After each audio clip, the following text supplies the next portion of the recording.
Welcome to another edition of the Rodcast, Tuesday edition of the Rodcast. Thank you guys for joining us. A lot to get into on the show. NBA free agency frenzy continues. Dallas Mavs make a move. They signed Klay Thompson. We'll talk about whether that's enough to put the Mavs over the top. We'll get into some other NBA free agency discussion and talk about the winners and the losers so far in NBA free agency. Celtics going to be up for sale. We'll talk about the value of the Celtics and some of the other NBA teams. Also, there's a new NIL assessment out giving the annual report about NIL revenue and the NIL market values. We'll get into that coming up a little bit later on in the show as well.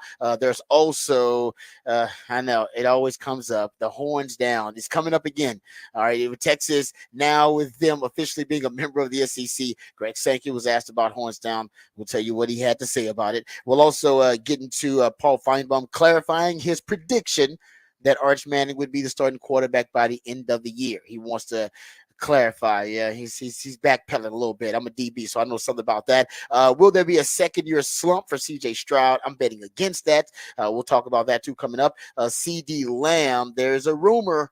Just a rumor right now on the interweb that CeeDee Lamb, if he's not given the number that he wants from the Cowboys, that he might request a trade. We'll discuss that too, and whether that is a realistic possibility. So Cowboys fans may be freaking out a little bit. All of that and more on the show. And of course, we have all your usual favorites coming up on the show. We got the What the Facts, What the Stats segment. We got Who Said That. We got Off the Record, your topic for the big fat poll of the day. But all of that. Before we do, let's introduce you to the rest of the crew. He's one of the hardest working members of the ARN family. Got a hustler spirit, period. Not sure what he's paid, but I'm pretty damn sure the man is underpaid. Ain't no 401k for this hustler, and he's a hustle man of many talents. It's our friend, co-host, and neighbor. It's Patrick Davis, y'all. What's going on, brother? How you doing? Turn my mic up. I'm doing good. Doing good. No, it's good. We're here on a Tuesday. I'm ready to go. Was out working, helping my buddy on his property yesterday, and so we got a little. We're putting some insulation up in a place, and it was which is not, it wasn't too bad. And then you go and you try and get yourself cleaned up, and then they wake up in the morning, you're like, I still got some of that fiberglass on me. I can still feel the fiberglass. Yeah, that's some hard work right there, man. That is some HAW, used to call it hard blank work right there. That's some grown man stuff right there. But you're a good friend. You're a good friend. No, it's not bad. One of the good things about this job is I get off a little early and then have some time and to work the rest of the day, and I do some stuff. But I went out and you get to help out some. So I was enjoying that yesterday, but now ready to come back and talk some more sports as NBA free agency continues on and we get closer to summer league action. Can't wait for some summer league action. I know. See, I've never heard anybody say that before. I've never heard a human being say, I can't wait to see some Longhorns. Did you see Brock Cunningham signed a deal continuing his basketball, playing in Belgium?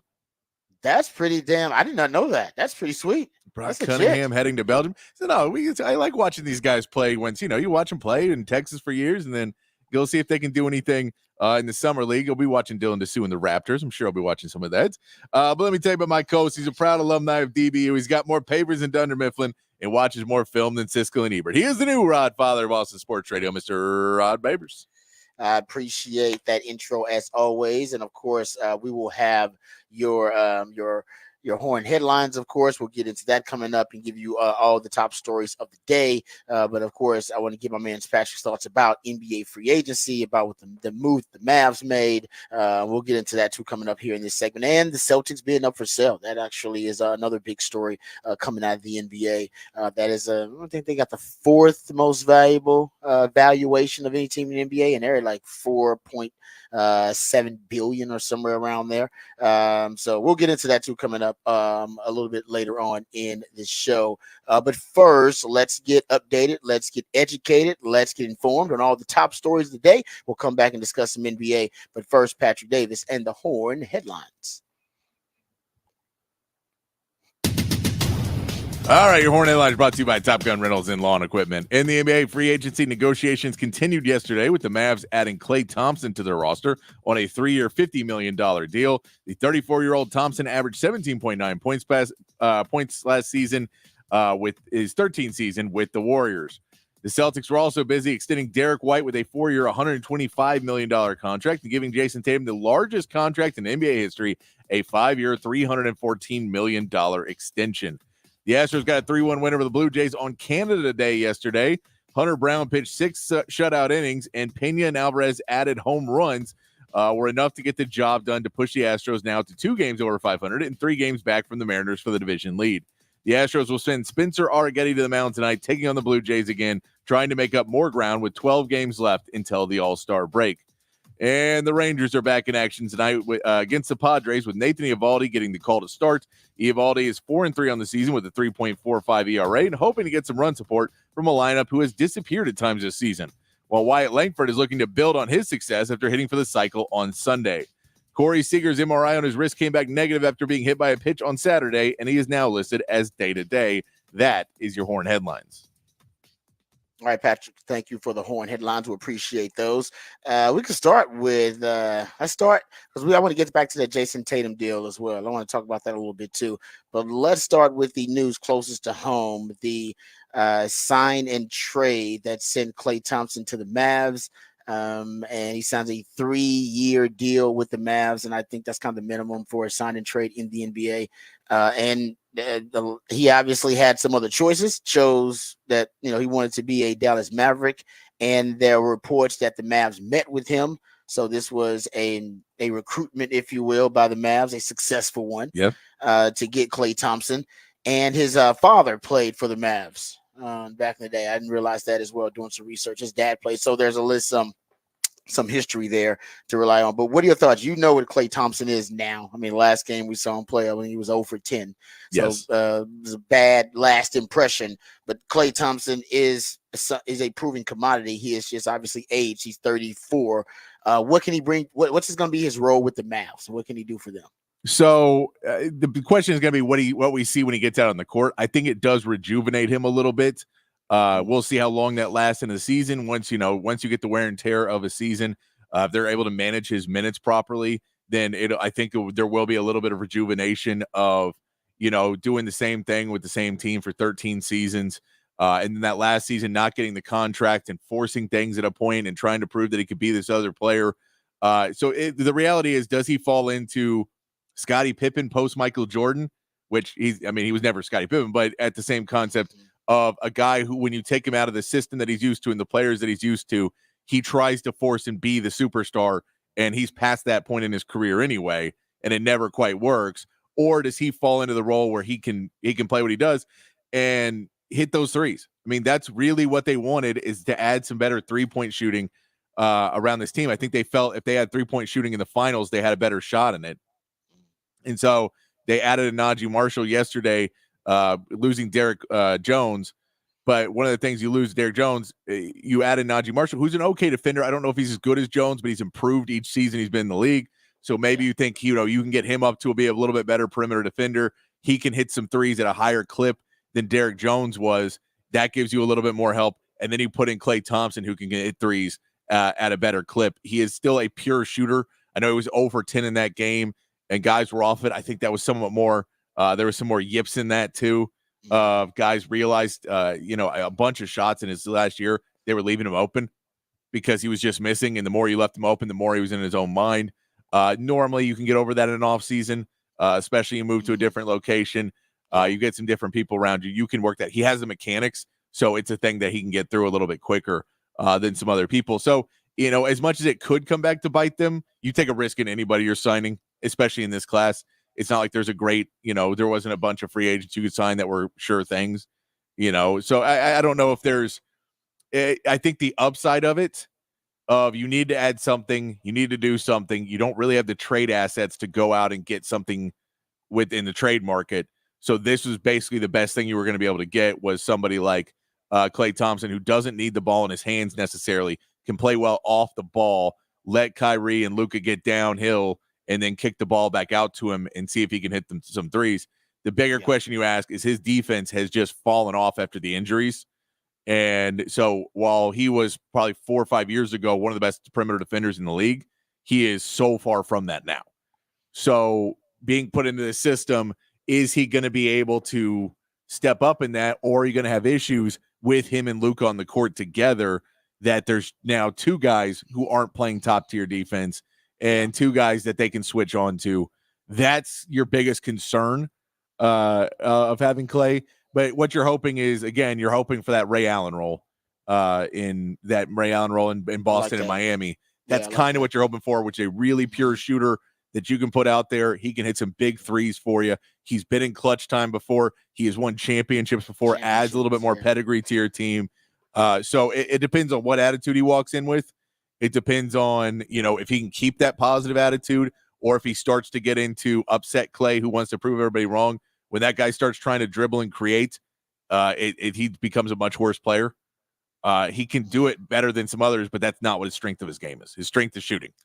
So that'll be the test for Jason Kidd. I mean, Jason Kidd's proven that he's done a damn good job there with the Mavs and being able to change their mentality to guys who will play some defense, and they were a much improved defense toward the end of the year and even in the playoffs. And these are not players who are known for being, defensive minded players, right? Luka's not known for that. That's not necessarily what Kyrie's known for either. And now you bring in another guy who was that. So at least he had some pride in playing defense, but now his skills had deteriorated. So that's going to be on Jason Kidd to really still be able to kind of harness whatever defensive acumen that he can with that group. And he did a great job, like I said, with Luka and with Kyrie. But I like the move. I really do, because like you said, there wasn't much they could do. And I was worried. We talked after the finals, we talked about it. It's like, man, they don't have a lot of wiggle room. So they got to be really creative about what they do. This was a creative move, and turns out they were recruiting him. And if it hits, if he does, and by the way, they're kind of banking on their culture. Same thing happened with Kyrie. Yeah. Right. Kyrie everybody thought, oh man, he's kind of on the downswing of his career. Looks like, Kyrie, it's going to be tough for him to reinvent himself. And yet, boom, we saw him have one of his best bounce back performances of his career with the Mavs. And now he's a critical piece of their blueprint to win.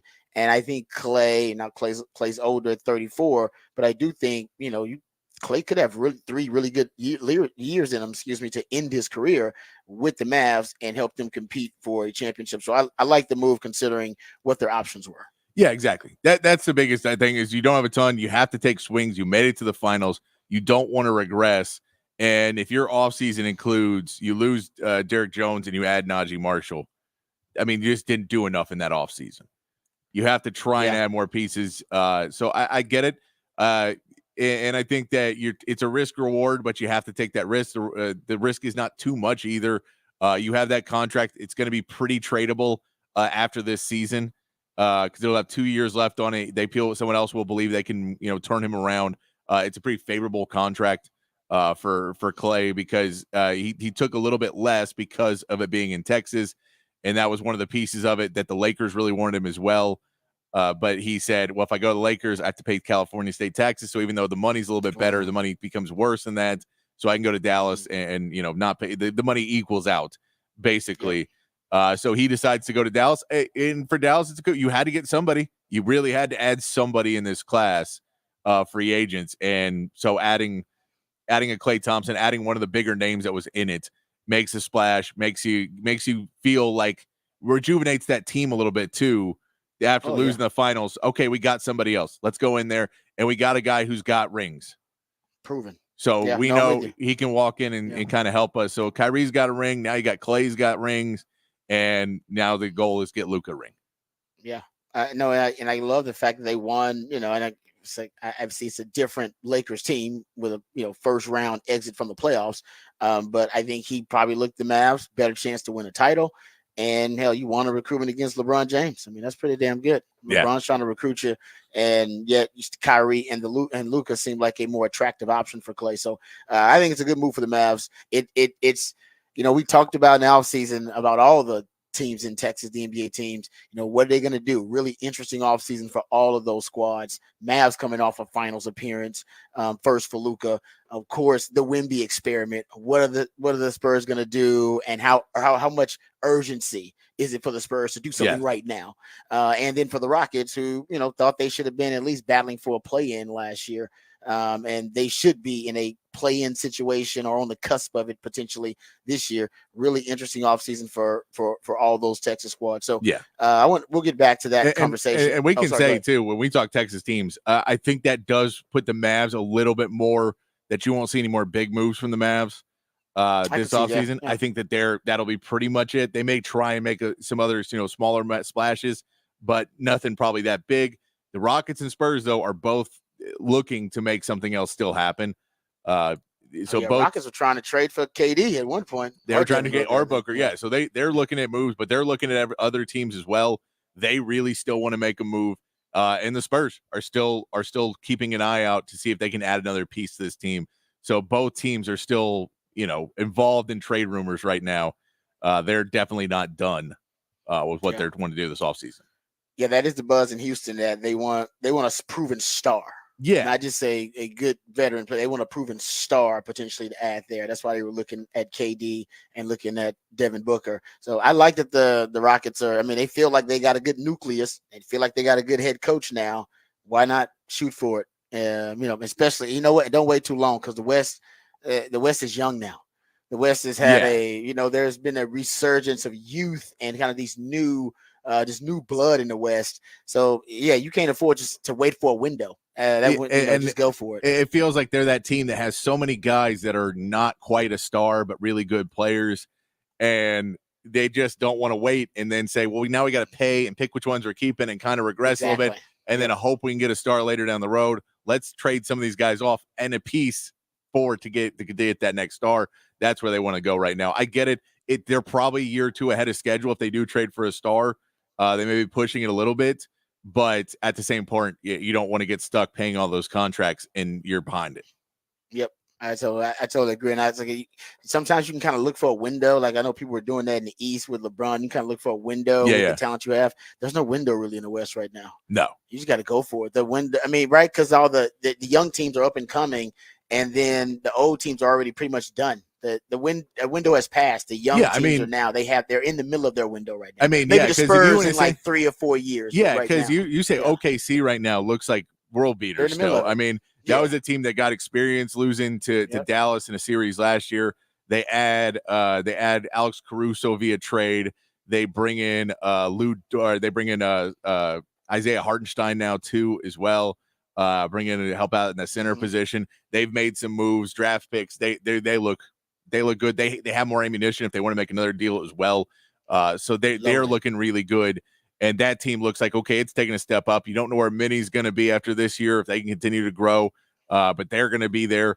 Denver's going to continue. As long as Jokic is there, they're going to continue to be there. Dallas is going to be there as long as Luke is there. So if you start saying that those 4 teams are kind of in this upper echelon, and you have to break into those, and 2 of those teams have 3 of the best players in the NBA on them.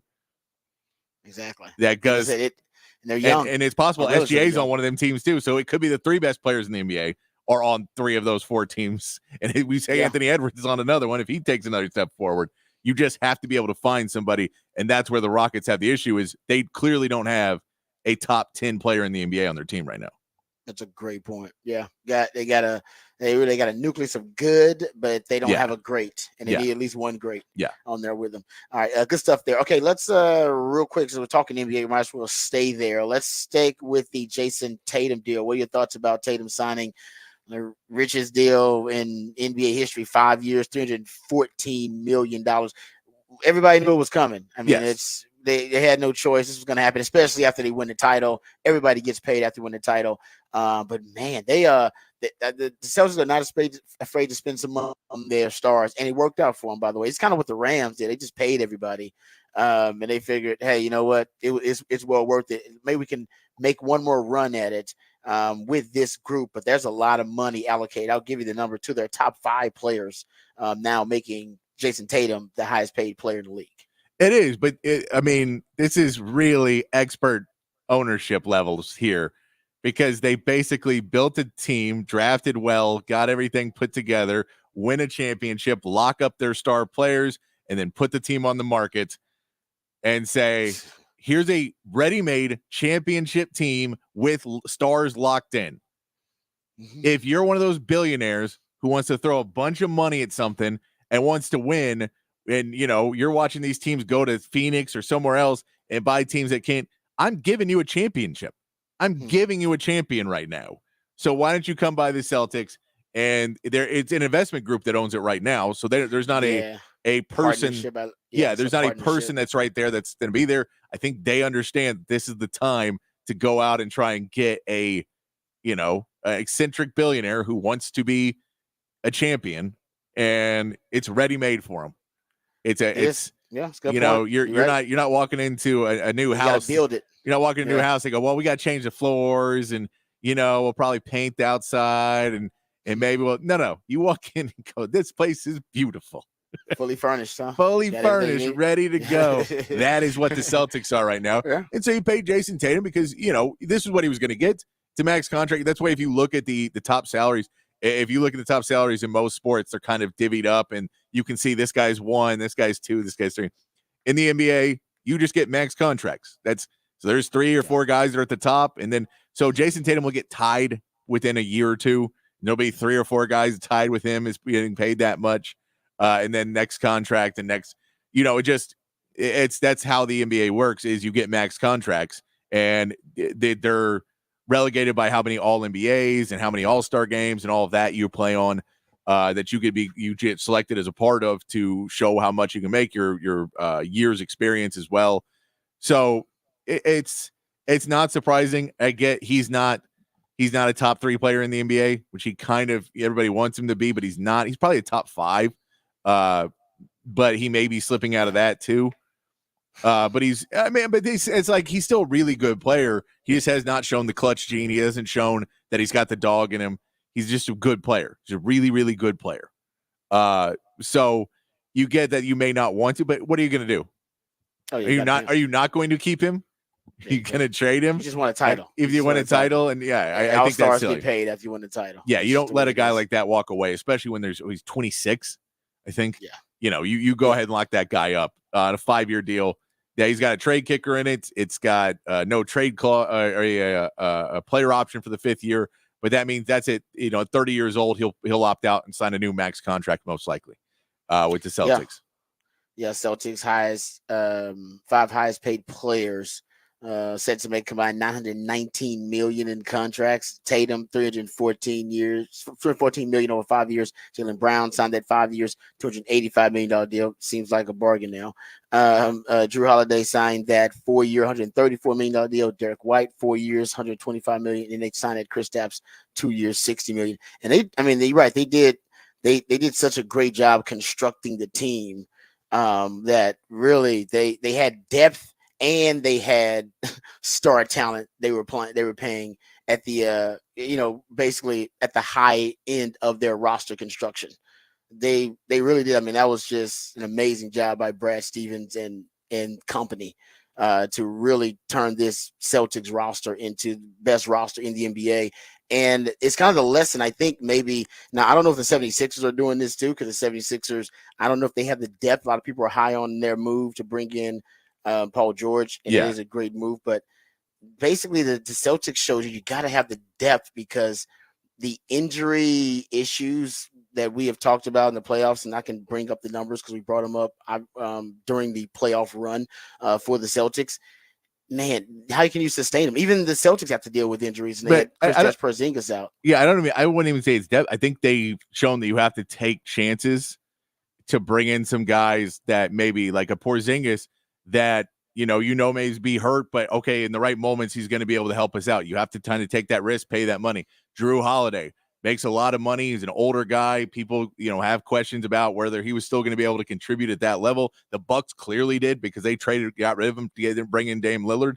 You brought him in, and he's a crucial point of you winning that NBA championship.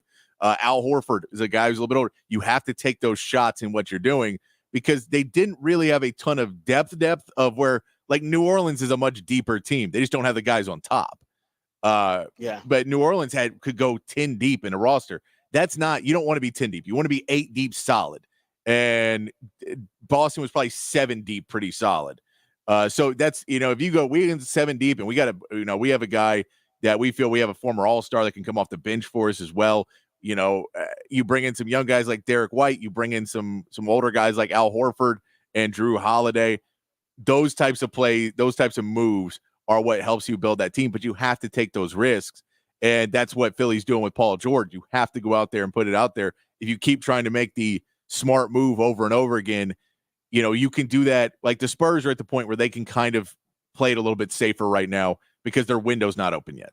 Mm-hmm. It's getting there, but it's not open yet. For the Celtics, their window is open. They made it to a finals before. Once you make it to a finals, you got to go. That it's not. You've now opened that window. Philadelphia is getting really, really close to that. They know they have Joel Embiid. He's not going to be healthier as he gets older, so they have to go. And so I think that you see some of these teams, they know they have to put their foot on the gas. You have to take those chances. They did, and the ones they did paid off for them. And Porzingis playing really well for them, and Drew Holiday playing really well for them. So I think that you had that, and then they drafted well. I mean, they drafted Tatum and Brown, and those guys are homegrown guys drafted by the Celtics, and they turn out to be your two best players. Yeah, no, it is. It's been just an excellent, really kind of just a masterclass, if you will, on how to build a championship squad, how to maximize those championship windows, and now putting the squad up for sale. And I believe it's going to be valued. Sportico has it valued at 5.1, at least for the sale. Yeah. They're projecting the sale will be at $5.12 billion. Sounds about right. Right now, they currently rank, fourth. If you look at overall value of their franchise, they're fourth. The Celtics are.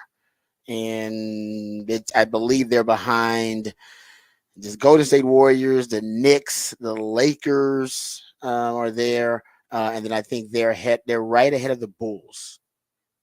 The Lakers are the Warriors are valued at $8.2 billion. Knicks at $7.4 billion. Man, the Knicks are like they really are kind of the Cowboys of the NBA. It doesn't matter if they're good, doesn't matter if they're bad. No, and I mean that's marketplace. You know what I'm saying? Like that's what I'm saying. It just doesn't matter. Dallas is the same way. Yeah, it really doesn't really matter. It's about their. I do wonder if that valuation though includes Madison Square Garden.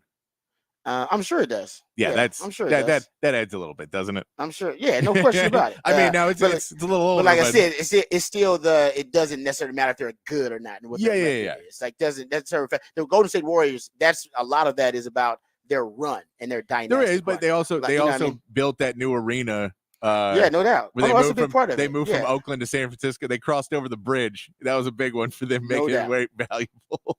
Totally agree with you on that. The Lakers are at $7.3 billion. Then you have, of course, Chicago Bulls at $4.8 billion. So the Bulls being 4.8 is crazy. That team is I think that still comes from the MJ years. It probably does. Probably. You're like, look, you're still going to sell Bulls merch solely on Michael Jordan. Yeah, no, it really is. I think and the Clippers are at $4.5 billion. That kind of goes to your thoughts on that's mostly real estate. That's real estate too. And then they're building it more because Steve Ballmer is, he's a tech genius. Well, he's uber rich owner. Where if you look at like the money for owners in the NBA, there's kind of a chart and it goes up to the guys, and then it takes this leap, and that's Steve Ballmer. Yeah, but he can't spend his way to a title. He's actually making smart. I get the whole Paul George thing. It gives him more cap flexibility, to make some other moves that can try and build this team up. But yeah, they found out fast enough that they couldn't just go, well, we'll buy all the stars and we'll win. Yeah, it did not work out for him. And then you have Miami at 4.1 4.17 billion. It's like four teams around 4.1 billion. Miami, 76ers, hell, even the Raptors are the Houston Rockets are right around there. And Spurs are like middle of the pack. They're just like 16th or 17th. It's not surprising. They're in San Antonio. Nothing wrong with that. Yeah, nothing wrong with that. Mavs are at 4.03 billion for them too. And the Suns are right there at 4 billion. So the Celtics, 5.1 billion. They're definitely going to fetch that. They originally sold a purchase price in 2002, $360 million. Damn. Talk about return on your investment. Yeah. $360 million was the original purchase price in 2002. Man, that is wild. So wait, $360 million, and then Jason Tatum just got $314 million. Yeah, put that into perspective. And he bought it for 360 million. Yeah, that's crazy. That is wild. Yeah, that is crazy. All Yeah, right, we'll get that'll tell to you Victor Wembanyama will get paid more than $360 million because the cap will keep yeah, going up. So by the time he gets there and gets his super max or whatever they'll be no able to doubt. give him, he'll be able to, at least at some point in his career, he'll make more than that in a contract. Oh, I totally agree. Yeah, there's no doubt. It might be the next one, honestly, Yeah, depending on what we I see just don't know from the that next what the couple of max years. will be over the next year he's Yeah, going to yeah, pay, you're right. Yeah, but whatever it exactly. Yeah, is, you're right. Good point. I feel like he'll be getting at least 2 to 3 max contracts. That's what it projects as right now. Yeah, I could see that. Yeah, depending on the length of and all that kind of Yeah. stuff. I'm with you. Like I totally agree with you on that point. All right, so there you go. Some NBA discussion. We'll come back to NBA topics. I promise you later on in the show. But on the other side, we got to get to some Texas football conversation. Yes, the horns down conversation seems to be following Texas all the way to the SEC. Greg Sankey was asked about it. We'll discuss that a little bit. Also, Texas starting to recruit a certain type of frame at this position. This position is starting to look different on the 40 acres, starting to look like an SEC style position. We'll get into that and talk about it on the other side right here on the Rodcast featuring Patrick Davis. I'm Lifetime Longhorn Rod Davis coming back on the horn.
All right, welcome back to the Rodcast. Time to get to some Texas football conversation and go behind the burnt orange curtain.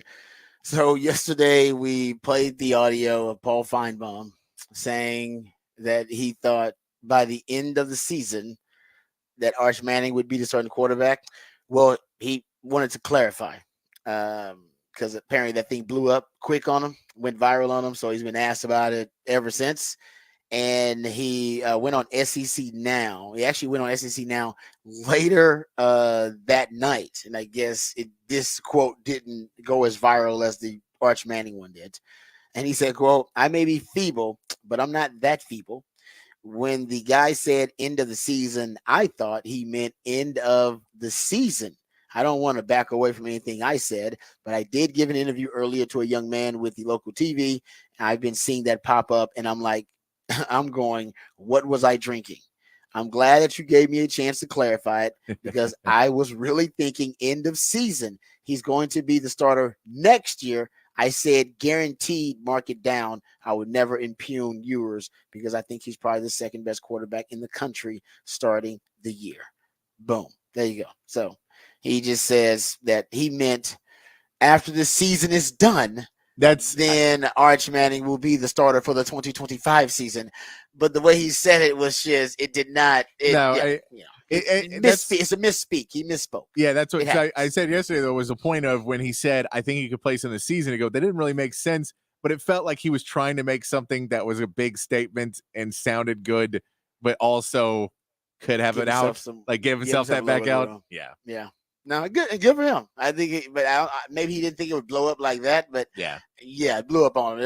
Everybody's been asking him about it, so he wanted to set the record straight. So there you go. He does not believe that Archie Manning is going to start in the year. A lot of Longhorn fans thought he was just being salacious for no good reason.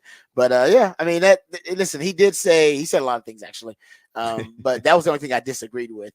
So here he's actually saying that he believes that Quinn Ewers is probably the second best quarterback in the country starting the year. So there you go. He also said, and I got that quote, he said that Texas is the second best team he thinks in the SEC with the second best quarterback, I imagine, behind Georgia, who's the best team in the SEC. I'm assuming that he's predicting, and with the best quarterback in the SEC, which is Carson Beck. So there you go. He wanted to clarify just to make sure because some people were really upset with it. I wasn't. I just thought he was being a promoter. I thought he was just trying to go viral, and it made perfect sense to me. I'm like, oh yeah, of course, Paul Feinbaum. Most people talking about the SEC, in the SEC celebration, and he wants, people could tune into his show to hear him talk about that even more, whatever it was. But he wanted to make sure, hey, people, I'm not that crazy.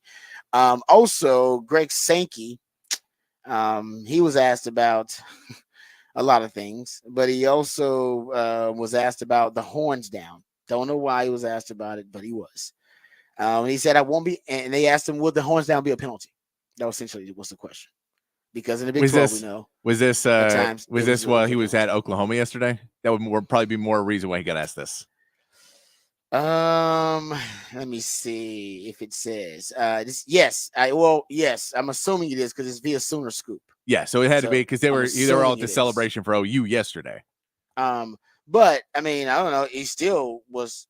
He still walked the line here. Still was pretty objective. He said, "I won't be answering questions about football penalties on July 1st." That makes sense. Period. Now he did not. He didn't say whether it would be a penalty or not. He just said, "I won't be answering questions about it on July 1st." So I guess at SEC Media Days, which is coming up with a couple of weeks, right? July 15th in Dallas, he's gonna be asked about it again. And so, because he didn't really give a definitive answer one way or other, will it be a penalty? He didn't say no, it won't be a penalty. That's freaking ridiculous. That's stupid. And we're not a cupcake league, all right? And we're not a bunch of snowflakes. No, we're good. He didn't say that.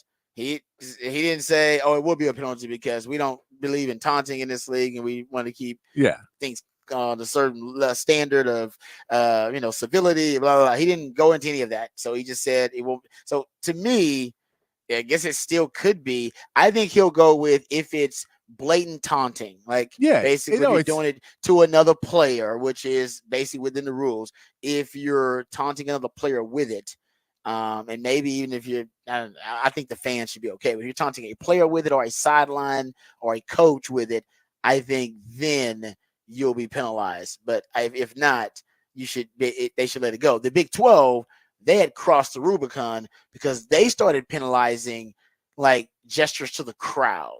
Yeah. And I think you got to be really careful about that unless it's an obscene gesture to the crowd. If it's just a hand signal turned upside down to the crowd, that's not considered obscene to me. No, and it's also to the camera. A lot of times to the camera. I don't care about the camera. No, I don't either. No, I'm with you. I'm saying that's when you'll see it a lot is people are doing it and they see the camera and they'll do it real quick into the camera. And that's, again, I don't care about it. The rule is always, it seemed to be, you can't do any hand gestures directly to another player. So if you score a touchdown, the Big 12 was doing it where you could just signal to the fans and they would penalize. And they would penalize, which is dumb. Yeah, which is stupid. Yeah, I get there is a line of it, and he may be in that point too with Sankey, where he goes, well, I'm not going to say you can just do it because then some idiot's going to try and start a fight by scoring a touchdown and turn it around into a guy who's pissed off face and stick it into his face mask to try and piss him off. You go, well, you don't want to have that because that's just two idiots, and you don't want to have that. But if you say any hand signal like that to directly to somebody, it's like the Dikembe Mutombo when Mutombo would do the finger wag, and then they had to go, you can't do that to the person's face you just blocked. So he had to start doing it to the crowd, to randomly to the crowd. Yeah, there you go. Because they were like, you're getting into fights because you just humiliated a guy, and then you're going to humiliate him more. Yep. So you can't do that second part. And so that's why I think, you just say, well, no hand signs directly to the players. You can't do anything directly to another player because it's taunting. But the horns down doesn't even need to be mentioned because it's just hand signs in general to another player is taunting. Yep. No, I agree. If you do it to another player, then that crosses the line. But other than that, no, let them do it. And then the Big 12, I honestly, people get on Mac Brown and said that it was Mac Brown that was calling out officials for, basically not penalizing the opposing team for doing the horns down. That was not what Mac was complaining about. He was complaining, but he was complaining about basically officiating being kind of fair and balanced. Because when Texas went to Tech earlier that year, I forgot what year that was. Remember, it was Mike Davis. Yeah. Mike Davis he scored a touchdown and he did the Texas Tech guns up thing. All right. Yeah. He did the guns up symbol to the crowd and then they penalized him. I think he holstered the guns. He did the guns up thing to the crowd. He did their hand gesture to the crowd and then they penalized him for it. After the game, Max started talking to the Big 12. He was in the post game, and he kind of started gesturing about, well, if that should be a penalty for disrespecting their hand gesture to the crowd, what about when they disrespect the horns down to the crowd? That's not a penalty. Yeah. And then I think the Big 12 went back and went, oh, actually, he's got a really good point. And then the overreaction, overcorrection, started thinking about penalizing stuff for horns down, and then it got all out of control. And then the conversation went to Texas is soft. Texas is cupcake. Texas is a bunch of snowflakes, and their butt hurt every time somebody does horns down, which is not at all. It's the exact opposite. I've talked about this. It's the best free marketing and free media in all of college sports. Longhorns love it. Now, if you're winning, you see less of it, and when you're losing, you see more of it. But there's nothing better in terms of branding in college sports than the horns down. I'm upset the EA Sports won't put it in the video game. That's upsetting.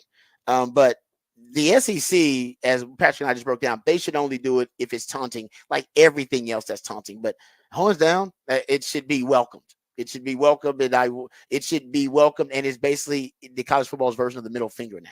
And maybe that's why they consider it obscene, because now it's actually transcended Texas sports now.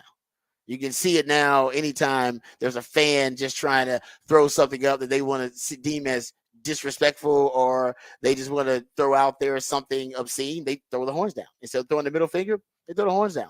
And you know what? I'm all for it. All right. I'm all for it. Like I said, it's good free media. So that's kind of where it started. I don't think you'll see it in the SEC, or at least you shouldn't see it in the SEC. That would be soft. All right. That's conversation. I'm sure for a later date, we'll hear about it. I guarantee you in 2 weeks when they have SEC media days, it's going to come up again. The Longhorns did get a commitment from a defensive edge prospect yesterday, Smith Orogbo out of Houston, 6'4", 220. I'm not saying he's Brian Orakpo, but he does have like the same frame as Brian Orakpo, who was from my high school, DB High in H-Town, Houston Lamar, who 6'4", 220, coming out of school, long, skinny, and rangy, and probably could put on 25, 30 pounds and carried really, really well. But go look at the defensive edges that Texas is starting to recruit. They're starting to recruit those SEC style edge defenders. I mean, that room's starting to look different, period. Just in this, I mean, Lance Jackson, I don't know if people have seen this young man. He's huge. He's like 6'6", 250, coming out in this 2025 class, and he's an edge prospect along with Smith Orogbo, who's 6'4", 220, that they're bringing in. You add Vosick to that, who's a 6'5", 250 guy. Ethan Burke's a 6'6", 250 guy. I mean, Trey Moore and Kana are actually on the smaller ends of the defensive edge prospects in that room. Colin Simmons is about 6'4", 234, 240. I mean, you're talking about specimens they're bringing in. They're bringing in SEC frames at the edge position. The problem they're having is they can't really recruit the same. They're trying to recruit the same kind of guys in the interior. That's what they're working on, and that hasn't worked out as well for them in recruiting ranks. But if you look at the guys they're bringing in on the edges, they are hitting some home runs on the outside, just getting those SEC bodies. They want them inside though. You got to get them inside and outside. And the best place to recruit SEC bodies is in SEC country. That's where you're going to find those types of players, and it looks like the Longhorns are trying to recruit that frame. Though you're starting to see it. It looks that room is probably right now one of the more impressive rooms on the 40 acres, just in the physique guys getting off the bus, because everybody there is starting to be 6'4", 6'5", 250, 250. They look like NFL caliber defensive edge prospects. And Sark said that's supposed to be a strength on the team this year. He's expecting the edge room to really pick up the slack for any concerns or any lacking that you may have from the interior D line. You're supposed to have superior edges this year and depth on the edges, maybe 4, 5, 6 deep potentially, if you're counting Baron Sorrell, Ethan Burke, also Trey Moore, of course, young Colin Simmons. Don't forget about Colton Vosick thrown in there too. I mean, that's 5 guys. Justice Finkley, that makes 6 if you trust Justice Finkley and put him in that rotation. I mean, that's more edge talent than Texas has had on the 40 acres since Sark has been here, certainly, but in quite some time. And they continue to try to stockpile those guys, even in the recruiting aspect of it, too. All right, we come back. We'll get into the topic for the big fat poll of the day, and we'll also get the musically themed day of the week, one of my favorites all the time, on Top of the Charts Tuesday, right here on the Rodcast, featuring Patrick Davis on Lifetime Longhorn Rod Babers, coming back on the horn.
Back on the Rodcast on a Tuesday morning. That means it's a top of the charts Tuesday. We're out playing music that was number one on this day in history. Starting off with some of the Birds, kicking you off on a top of the charts Tuesday. We did bad songs last week. This is not. We've gone back to songs that are more recognizable, more noticeable. Those songs, we went back to those.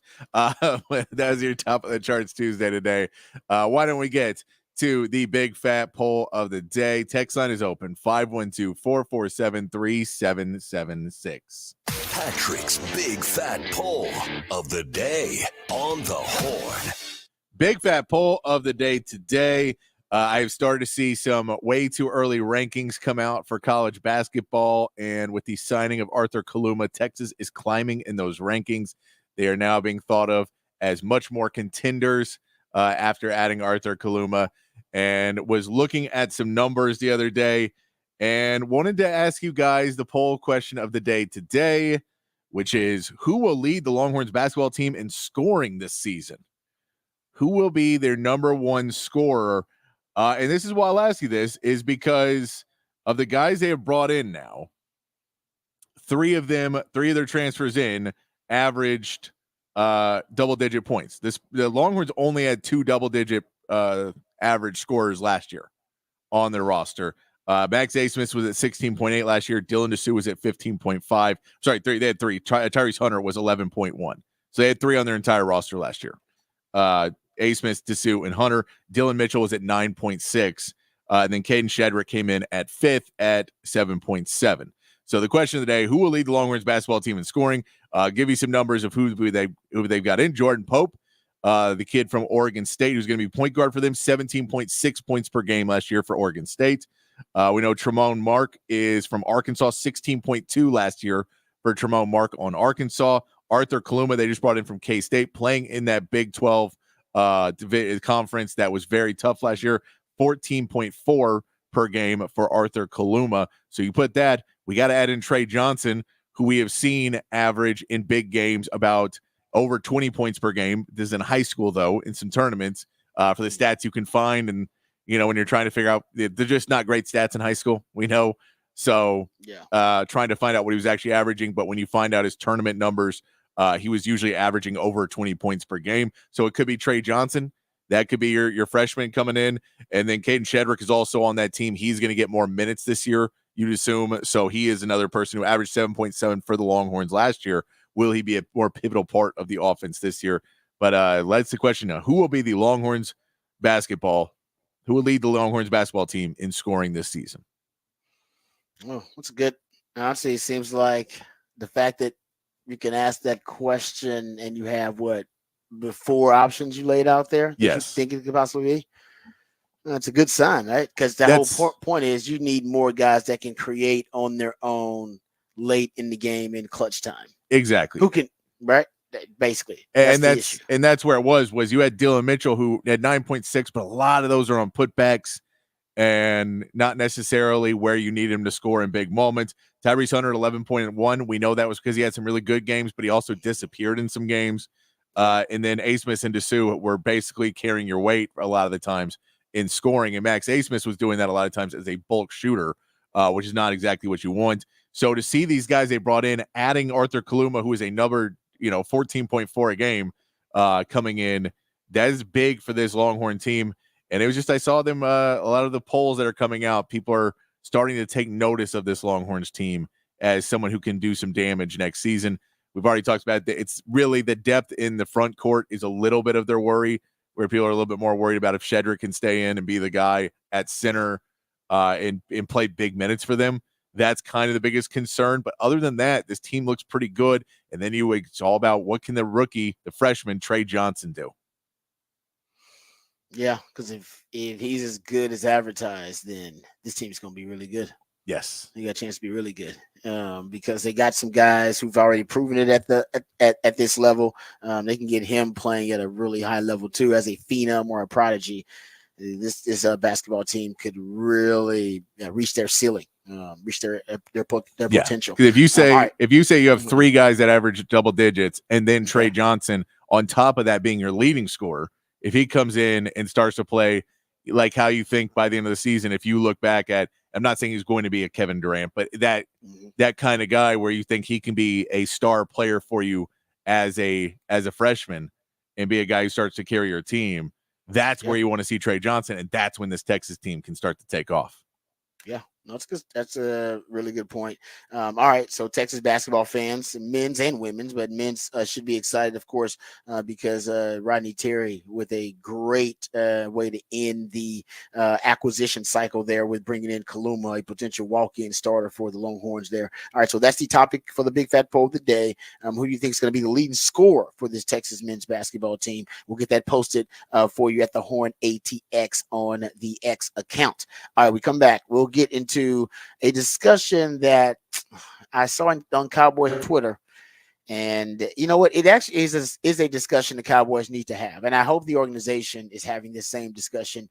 If CeeDee Lamb doesn't get the number he wants, the reports are he may, I say rumors are, instead of reports, rumors are that he may seek a trade. And it does make sense. If he feels disrespected and they try to lowball him, I mean, try to offer him 30 mil and that's it, not very much guaranteed money. He may decide, no, you know what? I want to trade. My value is at an all-time high. Receiver value is at an all-time high. You can get max value for me. I can get my max value on the market. I want it at the market. Trade me. And it is actually something the Cowboys should consider. They actually should consider it. We'll come back and we'll talk about it a little bit. Also, our friends over at Open Doors, who they've been tracking NIL activity as well, if not better than any other organization in the country since the inception and genesis of NIL. And they put out an annual report.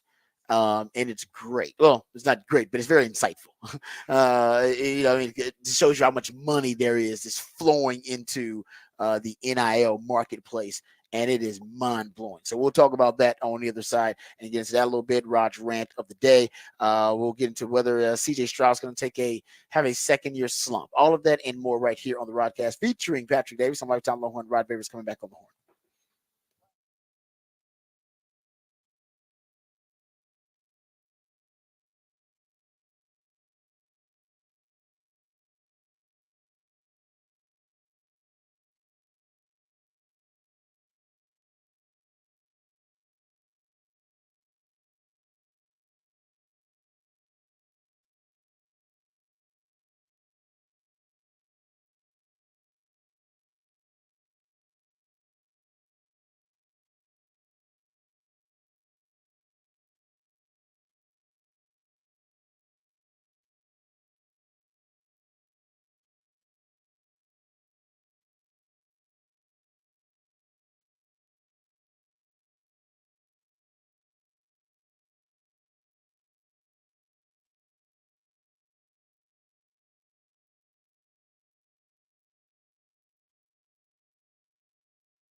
All right, welcome back to the Rodcast. It is a top of the charts Tuesday. That's when my man Patrick plays jams that reach the top of the Billboard charts on this day in history.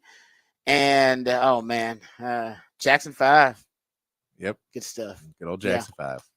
Yeah. I want to say of all the top of the charts Tuesdays we've done, I'm going to say what artists we've probably heard the most. Michael Jackson has been up there a lot because of the Jacksons and because of individual Michael Jackson stuff. Probably. I want to say he might have been the one that's played the most on top of the charts Tuesday. I It's can hard believe to that. be played even multiple times, by the way. It ain't easy. No, it's also because he can span, because of the Jackson 5 and the Jacksons and Michael Jackson. Exactly. The career spans such a long time that it makes it a little bit easier. Stevie Wonder's probably up there. He's been played a few times. Stevie Wonder's probably been in there a number of times. Right about that. But yeah, if you say people that have, like, 'cause I don't always play the Beatles are on there a ton. I don't play them as much. Beatles are on there a lot. That's a good one. But I don't necessarily play them. If I played them every time they were in the top, then we'd be playing them. They would easily have it. Yeah, no, you're probably right about that. Because you don't play the Beatles as much. That's true. No, because the Beatles have a number one song. I'd say, just judging on it, at least 40 weeks out of the year. Now, sometimes it's the same song. It's multiple weeks, but I'd say at least 40 weeks out of the year, you could find a Beatles song that was number one that week in history. I don't disagree with that. Yeah. Yeah, you're right about that. Yes, it's crazy to me because I need to have more Beatles stuff in my on my phone and in my music library. I need to have more Beatles. I don't have enough. I have a few, but considering what we're talking about, I probably should have more. So if you want to go, not all of them stand the test of time. They don't. And so I think this is where you have to find your Beatles phase that you liked. There you go. And so basically you have to find the album that you really like and then be like, okay, stuff that's kind of like this album and that's usually the best way to find something of the Beatles that you really enjoy, is if you're like a Revolver or a White Album or if you go back to like Help or something. So like if you find your one, or maybe it's at the end, Abbey Road's your one, but whatever the Beatles album that you're like, and then you can kind of go on that and be like, no, I like this era of that, because it spans and it goes from very much like them, covering more music and trying to be, just taking American music and doing it as attractive white Englishmen. Yep. No, I totally agree. And then it's his stuff where they do they do the stuff and they go meet with the Dalai Lama and everybody in India, and they have their awakening, and then there's just a long path that you get through. They all become their own songwriters at points. So that's where if you find that, if you kind of go through and find what songs you already know and like, and then find out what album those are from, and then go from there.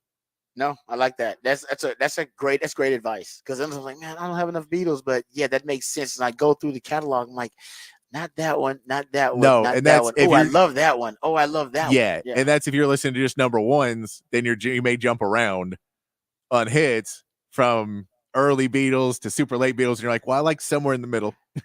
Yeah, exactly. No, you've kind of summed it up perfectly. Yeah, it's a perfect synopsis. You have to Goldilocks the Beatles. That's what you have to do.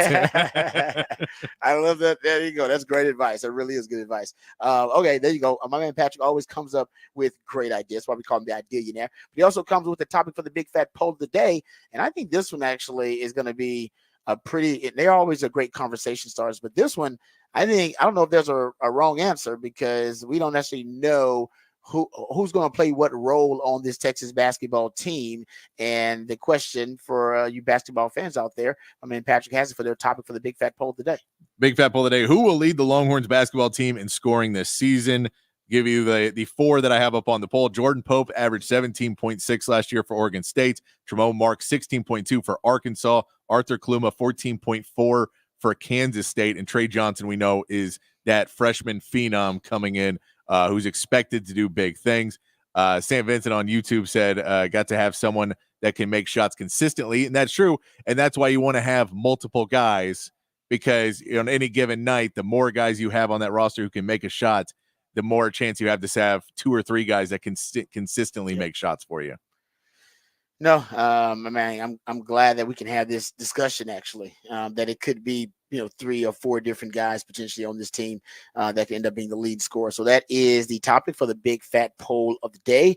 We'll get into some NFL discussion here. We'll talk about the latest rumor that is on. I saw it on X come across my timeline. I saw my man Bobby Belt bring it up. So they were discussing it on 105 through the fan. So I figure it's a rumor worth us discussing. And actually, it makes a lot of sense on both sides. Yeah. That if the Cowboys trot, and the Cowboys have been notoriously cheap for some reason this offseason, they don't want to spend a lot of money. And there's a belief the Cowboys want everybody on a contract year, pretty much. Coach, defensive coordinator, quarterback, wide receiver, that everybody's on a contract year till they prove themselves. I don't think that's going to happen. I think some of these things will get done right before training camp or during training camp. But the latest report is that CeeDee Lamb will not show up at training camp unless he has a new deal that makes sense. I would, you know what, though, CD, my advice would be, instead of the hold out, you know what I love? The hold in. That's one of my new favorite things. The hold in it's a beautiful strategy. You go there with the team, go to training camp, you go even to the meetings and hang out. And some guys go so far as to hold in. They even warm up with the team. They do a little warm up with the team. And as soon as they start practicing, they walk off the field. They just don't practice. They do everything except practice. And I think it's a brilliant strategy because it does show you're invested. I want to be around my team. It's like, no, I want nothing more than to be here. Okay. But because of a business decision, I cannot go out there and practice because that is bad business. But I want to be here. That's why I'm here. I'm here. Yeah. I'm here with the team. I'm here learning. I want to be here, and I want to be here to be a mentor to other guys. But when it comes to practicing, I can't practice. It's brilliant. I don't even know who started the hold in. It is one of my favorite things ever. I always say it's one of those things we should, when you realize you should do more of it, it's like, why is there even a holdout? The holdout is old. The hold in, you go there and you do everything except it actually will upset the ownership even more. You're just hanging out there and they're like, why is he not practicing? Like, he's just warming up. He's just out there stretching. It's out there stretching, doing your thing. You know what I mean? Doing a little light aerobic exercises out there on the field. They're like, that's our best player. And he's just out there hanging out. Trust me, ownership, it will annoy the hell out of them. And it shows how much of an unselfish teammate you are. Your holdout looks selfish. Oh, he's hanging out at home. He's not working out with the team. Don't want to be there. He's probably in some strip club. We don't know what he's doing. He's at home smoking weed, playing the video game. Like, they can say anything that you're doing when you're not with the team. But when you're there, you're there. I just can't practice, but I can do everything else. I hang out with my team. I want to be here with you guys. Camaraderie means a lot to me. My teammates mean a lot to me. This organization means a lot to me, but I can't practice. And you're missing a big one. I can sign all the autographs. Oh, yes. Fans will love that. Take all the pictures. Yes. And I can keep the fans, because the Cowboys are notorious for it. And a lot of teams do it. The Cowboys are notorious for it. Is trying to drive down the price of their players by putting some things out into the ether. Yes, sir. And yes, sir. So when they're trying to make the fans dislike you a little bit or question if you're really worth all that money, if you show up and take pictures and you're signing those jerseys and oh man, hey man, great to see you, throwing the football with the kids, doing all those things, getting those photo ops, and every player go, man, he was the nicest guy. Jerry, you need to pay him. That's exactly right. That's a great point. Even the court of public opinion, it rings even better. I'm telling you, I don't even know why anybody would hold out. So my thing would be CD. If you're going to obviously take that stance that you are not going to practice, they pay you. I get it, but hold in, not the hold out. The hold in. That's the way to go. I'm telling you, it's the hold in is like daytime. It's like day sex. Anytime you have day sex, you realize I should be doing more of that. I should be having more day sex. Why is night sex always the preferred sex? No. Why am I waiting to the end of the day when I'm tired? End of the day, everything's done. No, daytime. It's the best way. It's good. Everybody's energy levels are up. During the day, you can see a lot. Why are we why are we in the dark? Depravity. Why are we ashamed of what's going on here? In the dark? No. Let's have it in the light. It's a beautiful thing. All right. So that's what I always consider. Day sex is like the hold in to me. Once I do it once, I figure, you know what? I don't even know if I want to go back to the hold out. I don't know if I want to go back to nighttime sex. Day sex all the time. All right. That's what I prefer. Anyway, I prefer both if I can get it. But the hold out is the hold in is where you want to go. All right. Before we get into more NFL news, notes, and nuggets, let's get informed, let's get educated, and let's get updated on all the top stories of the day with Patrick Davis and the Horn Headlines. All right. Your Horn Headlines brought to you by Top Gun Rentals and Lawn Equipment. In the NBA, free agency negotiations continued yesterday with the Mavs adding Klay Thompson to the roster on a 3-year, $50 million deal. The 34-year-old Thompson averaged 17.9 points last season in his 13th season with the Warriors. The Celtics were also busy extending Derek White with a 4-year, $125 million contract, giving Jason Tatum the largest contract in NBA history with a 5-year, $314 million extension. The Astros got in the MLB. The Astros got a 3-1 win over the Blue Jays on Canada Day yesterday. Hunter Brown pitched 6 shutout innings, and Peña and Alvarez home runs were enough to get the job done to push the Astros to now 2 games over 500 and 3 games back from the Mariners for the division lead. The Astros will send Spencer Arguetti to the mound tonight, taking on the Blue Jays again, trying to make up more ground with 12 games left to go until the All-Star break. And the Rangers are back in action today against the Padres with Nathan Eovaldi getting the call to start. Eovaldi is 4-3 on the season with a 3.45 ERA and hoping to get some run support from a lineup who has disappeared at times this season, while Wyatt Langford is looking to build on his success after hitting for the cycle on Sunday. Corey Seager's MRI on his wrist came back negative after being hit by a pitch on Saturday, and he is now listed as day-to-day. That is your Horn headlines. All right, Patrick, thank you for the Horn headlines. Okay, so this is a report. No, sorry, it's a rumor, not a report. I want to make sure I said it. The rumor, not a report. All right, but a rumor on Twitter. I'm going to make sure I think we kind of found out where this rumor started, so I even give you the Twitter account that it started, but it actually kind of started a conversation with Cowboys Twitter. And the conversation was about CeeDee Lamb because yesterday was reported that CeeDee Lamb is not going to show up at training camp unless he has a new deal, which we just talked about should be a hold in, but not a holdout. And so Pretty Ricky. I know. Pretty Ricky on Twitter is kind of where this started. Because Pretty Ricky claimed that he had a source that said, hey, CeeDee Lamb's going to request a trade if he doesn't get a certain number in the contract negotiation with the Cowboys, and the number is $32 million a year. Now, the reason I think it took off is not necessarily because he's connected, even though some people was like, hey, he's kind of connected. He's, you can have some of these. Who was the name of the account that I think it was like a YouTube account that actually helped start the GameStop stock? I can't remember. But I know what you're talking about. Was it Roaring Kitty or something like that? Yeah, was it like Roaring Kitty or something like that? I think it was like Roaring Kitty, if I'm not mistaken. But anyway, sometimes you'll get some of these kind of random accounts and they'll actually have some really good knowledge. So I'm not saying that Pretty Ricky here is Roaring Kitty. I'm just saying that, hey, every now and then, they actually do have some info that hits. So this account said that, hey, $32 million number. If they try to lowball him, he's going to request a trade. Bobby Belt, who does a great job following the Cowboys, and he does work for 105.3 The Fan. He said, I know this tweet is making the rounds among Cowboys fans, specifically questions as to whether it's true. He said, I won't speak to any potential trade request, but I do believe $32 million is the figure, the exact salary floor, he says, of CD. And we talked about that. I believe the number we threw out there was 33. The number that we discussed was that it's going to be 33. Justin Jefferson's at 35. He's going to slot right in at 33. He's going to be ahead of Amon-Ra St. Brown in that group, but he's going to slide right in there, potentially at 33. And maybe it is 32. Maybe the Cowboys will go 32. But, at that point, you're arguing over, $1 million when you're talking about a $30-something million a year deal. Yeah, and then it's about guaranteed money. If it's 32 and 90% of it's guaranteed is better than 33 and 70% of it's guaranteed.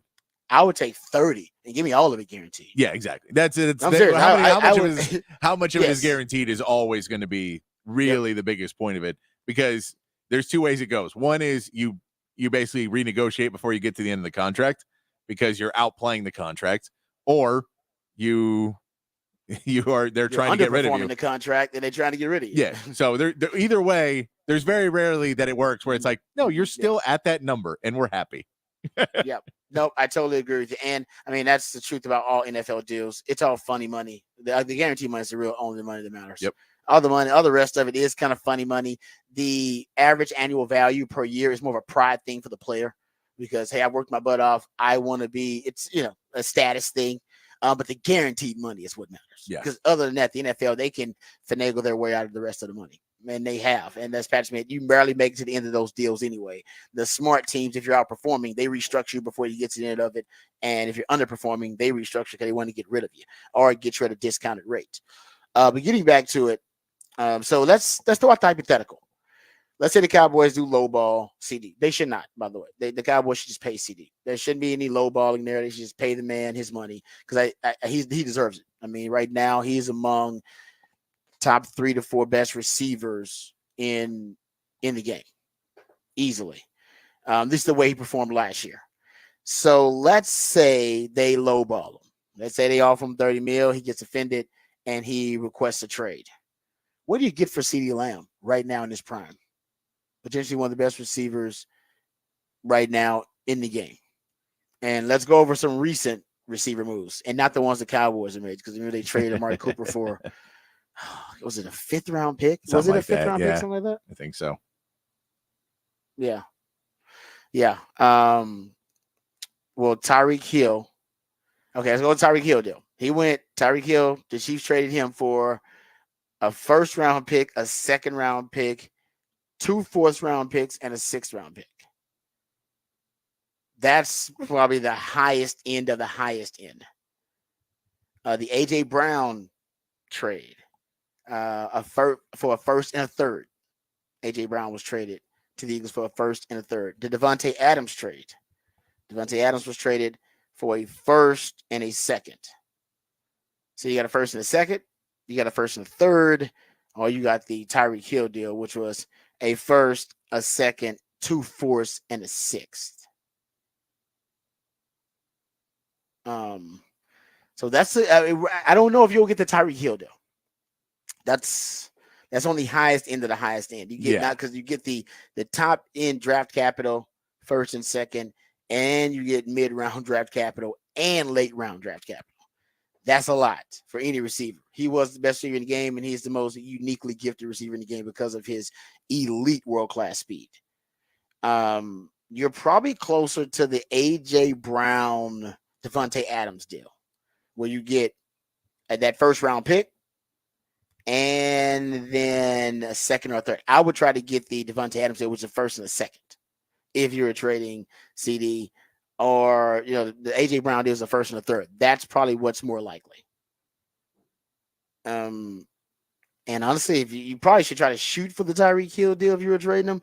But hey, I get. And the thing is, the reason that it would be something the Cowboys should discuss, I think they should pay him, but they should discuss it, is because the wide receiver market has never been more robust. You can find wide receiver talent in free agency late in free agency in the NFL. It's the deepest position in football, so you can find a lot of wide receiver talent coming out of the NFL draft as well. We know that there are more receivers being drafted higher in the NFL, more receivers being drafted, period, into the NFL. And so if you do get a 1st or a 2nd, 1st and a 3rd, 1st, 2nd, and a 3rd, whatever it may be, you can't just reinvest in the wide receiver position and get it cheaper. Now you would say, hey, are you going to get another CeeDee Lamb? That is the question. I mean, that's on you and your evaluation as a scouting department. But the Cowboys have done pretty well in evaluating early round picks, especially like their 1st and 2nd round picks. That's probably where you would be drafting another wide receiver if you're trying to replace CeeDee Lamb. And the question would be if Dak still has that big Dak energy with another receiver that you would bring in. So, yeah, there are questions to it, but listen, you got 2 choices in this current wide receiver market. Pay the man or trade the man. Like, that's pretty much it. Yeah. All right. Notorious B.I.G. say, I don't chase some, I replace some. All right. All right. That's so either you're going to chase him or you're going to replace him. Like, what you going to do for your wide receiver? And chances Kansas City decided, nope, we're going to replace him. Green Bay decided, nope, we're going to replace him. Right. These are certain organizations, and Tennessee just did the same thing. There are certain organizations that are deciding, no, that's not the way we operate. I think Pittsburgh is one of those organizations. They're like, nah, we don't chase him. We don't chase them. We replace them. And I'm not saying either side is wrong, but you got to decide what kind of organization you are. Are you going to pay him or are you going to replace him? Pay him or trade him? But chase him or replace him. But you just said it right there. You have to decide what kind of organization you are. That's where they're at, because they have not decided if they're all in, we're going to try and win this Super Bowl, or screw it, we're rebuilding, or we're at least try and do a quick rebuild, and we're replacing our quarterback, and then we'll figure out if we're keeping CD and Micah, but we're definitely getting rid of Dak, because that's until they figure that one out, until they say what that is, then everything else is kind of secondary, and that's where they're at right now.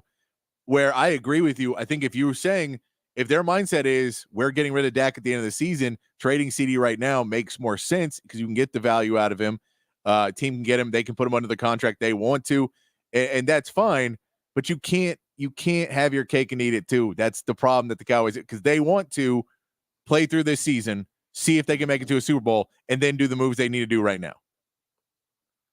Yeah, no, I'm with you. It's like I said, and even deeper than that, because I agree with you. They don't know what they are in the short term, meaning right now, in the present, in terms of what they want to do. But even long term, as an organization, in the macro, like there are some organization, I've talked about this, Pittsburgh Steelers, Green Bay Packers. They've decided who they are when it relates to this position at wide receiver. They don't draft wide receivers in the first round. They draft them in the second, third, and the middle rounds, and they say, hey man, we're going to draft one receiver every year or every couple of years. We're going to draft a couple of receivers in the middle rounds, and that's how we'll approach a receiver. And they have not really deterred from that, if you will, that philosophy. The Cowboys haven't really figured out who they are in terms of how they acquire receivers and how they draft them. Sometimes they draft them late. We've seen draft them early every now and then. And sometimes they get them via trade. And now when you have a receiver like this, you have to pay him. They didn't want to pay Amari Cooper. They paid him, but then they decided, we didn't want to pay that price. And they decided $20 million was too rich for their blood. And think about it, in 2020, there were 4 or 5 receivers, I believe, making $20 million a year, and Amari Cooper was one of them. And the Cowboys miscalculated the market. They thought, oh man, this is way too high. Nobody's going to be paying receivers this much. And now we have 21 receivers making at least $20 million. You got 4 making 30 plus million. It's about to be 6 to 7 making 30 plus million. Yeah, Amari Cooper could be one of those guys. And that happened in 4 years.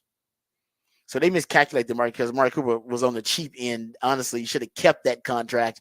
And then if you did trade him, should have traded him for more than a 5th round pick. So my point is they don't really know who they are as an organization as it relates to how they value wide receiver.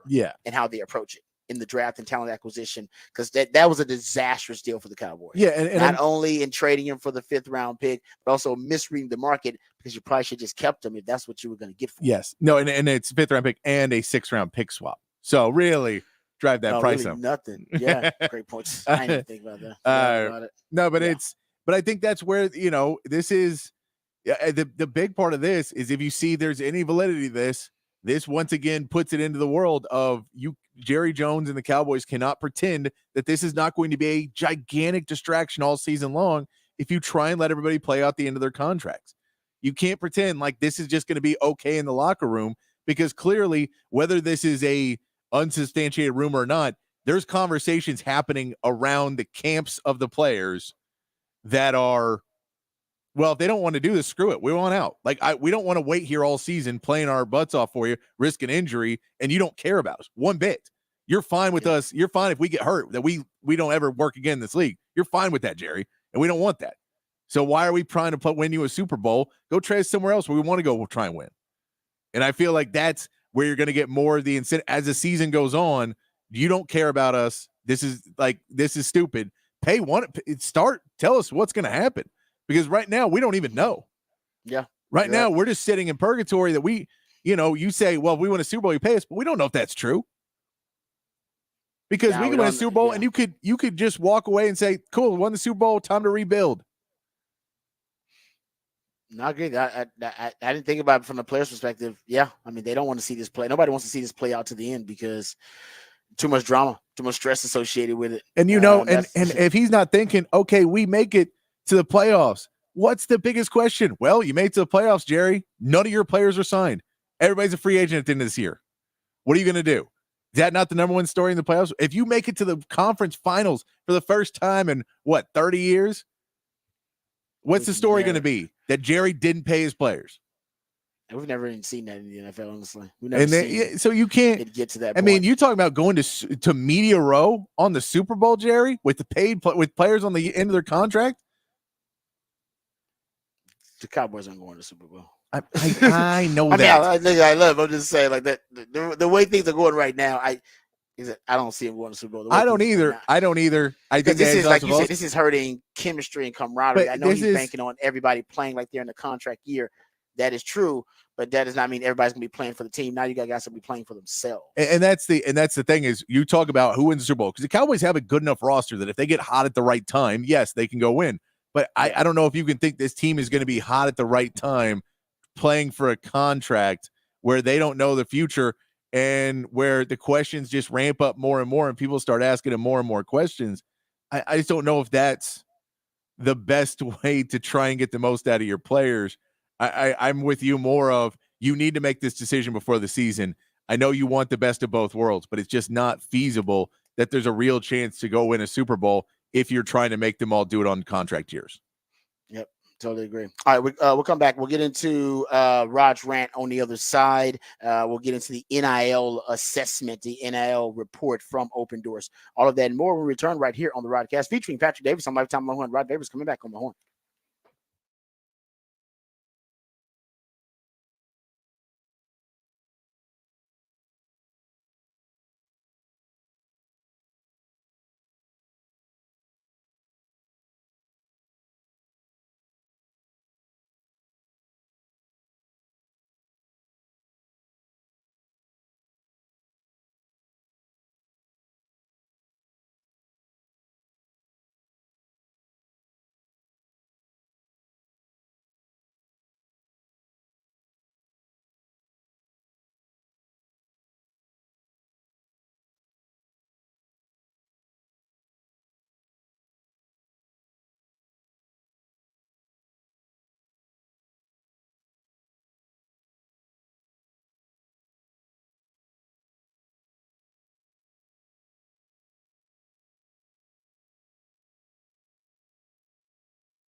All right, welcome back to the Rod's rant of the day.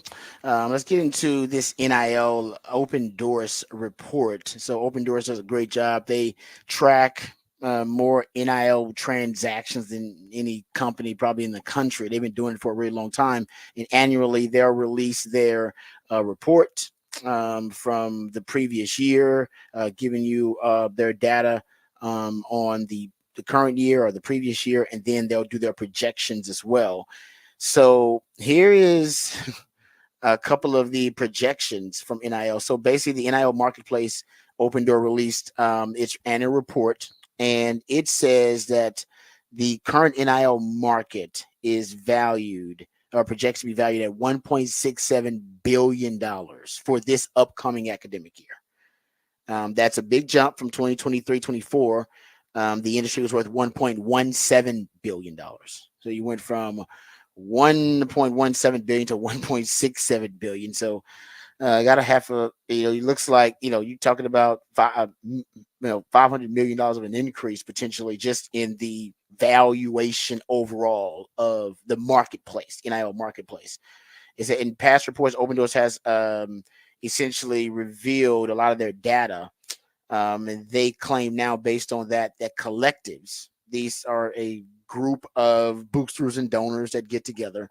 A collective provides 81%, close to 82% of all NIL compensation. So, or collectives, I should say, provide 82% of all NIL compensation.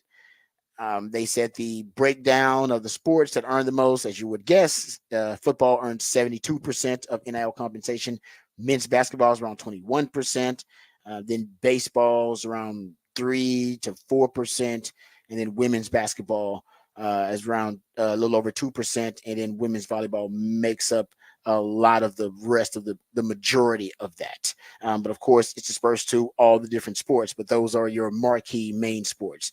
The data also shows that women's basketball jumped past men's basketball in earnings from commercial NIL deals. How about that? Just shows you the growth of women's basketball. That category made up less than 1/5 of the total industry. And football basically still represent like 76% of those dollars. But if you look at just increase in earnings overall, women's basketball jumped past men's in earnings from commercial NIL deals. Where we got women's volleyball players were some of the most active endorsers as well with NIL on the commercial side. Top earners averaging nearly 90 deals per year, which is amazing. And that could be different things. Could be autograph signings, could be appearances, different stuff. And it said for football, the top players average around 22 commercial deals in football. But those same athletes averaged only a little under 6,000 annually from NIL. Also points out here that Open Doors estimates that revenue sharing, when the new financial framework of college sports period is erected, it will have a $2.5 billion market for NIL once the new framework is actually released. It also estimates that the Power 4 schools, on average, will have an NIL budget of $13.9 million on average. Every Power 4 school, like just for their athletic department. Of course, schools like Texas, that number will be much higher, probably be $20-something million. It also points out here that if you go look at the market projections year by year, NIL market projections year by year, the year one, everything started at about 917 million overall. And that was year one. They say by year 5 of this annual report, they said it'll be at $2.5 billion, as we said. And that'll be year 5 of this Open Doors, if you will, annual report. That is a hell of an increase. 917 to $2.5 billion of an increase. And they also said the EA Sports College video game is going to help overall in terms of the basically collectives. They said a lot of the Open Doors projects year-over-year growth. More of it will be projected because of the EA Sports College video game, which is going to be pretty damn good, pretty cool for them. The typical men's basketball player earns the most amount of NIL money. That should not shock anybody, just because there are fewer players to account for. So on average, they'll earn the most. As evidence, Open Doors found that the starting quarterback for a top 25 team is expected to earn $821,000. And that's up from $648,000 last year. Isn't that crazy? Just to be a starting quarterback of a top 25 team. That's like the average. That's crazy. The firm anticipates salary growth. The firm anticipates basically salary growth from 1.31 million. They're talking about from the top 25 like QBs in 2025. They say it'll be like at 1.3 million. Basically, you're a top 25 quarterback, starting quarterback, you'll be making $1 million easily on average. They said also $22 million per year. If that is the average, or at least that's the number, the projected number that's been thrown out for revenue sharing. They said Open Doors forecast 4.5% to go to starting quarterbacks. If that is the number, just like quarterbacks alone. We're basically looking at a salary cap here and what athletes take up the most, the percentage or the highest percentage of that salary cap. And also, it also found this, and this is not shocking to anybody, that if you're a really good player, then if they're not going to pay, you should transfer so you can get paid. They said, why do players transfer? When they looked at it, transfer athletes earn 1.7 times more compensation annually than players who don't transfer or athletes who don't transfer. And they have more NIL activities, 1.4 times more NIL activity than non-transfers. So transfers are making more money. It's just like free agency. They're making more money in all the sports. So there you go. I mean, that's most of the nuggets from their NIL report. The one that stood out to me the most is that overall, the entire NIL market, the valuation of it will be pretty soon at $2.5 billion, like overall.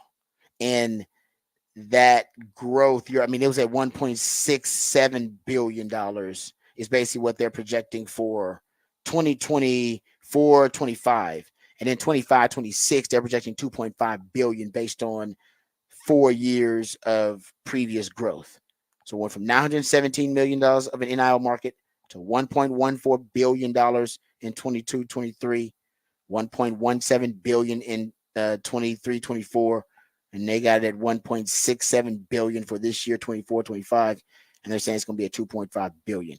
And it's almost, like I said, I think it's actually exponentially increasing as well, because I think NIL, as the new financial framework is put into place, more and more NIL will become not only the law of the land, but it will become commonplace. Like it's going to kind of replace the pay for play or athletes being paid.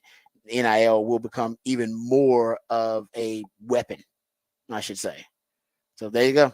A lot of straight cash on me. $2.5 billion payouts to college athletes. I was definitely born way too soon. I am curious. Sad. I'm curious what the NIL, which basically endorsements for NFL is.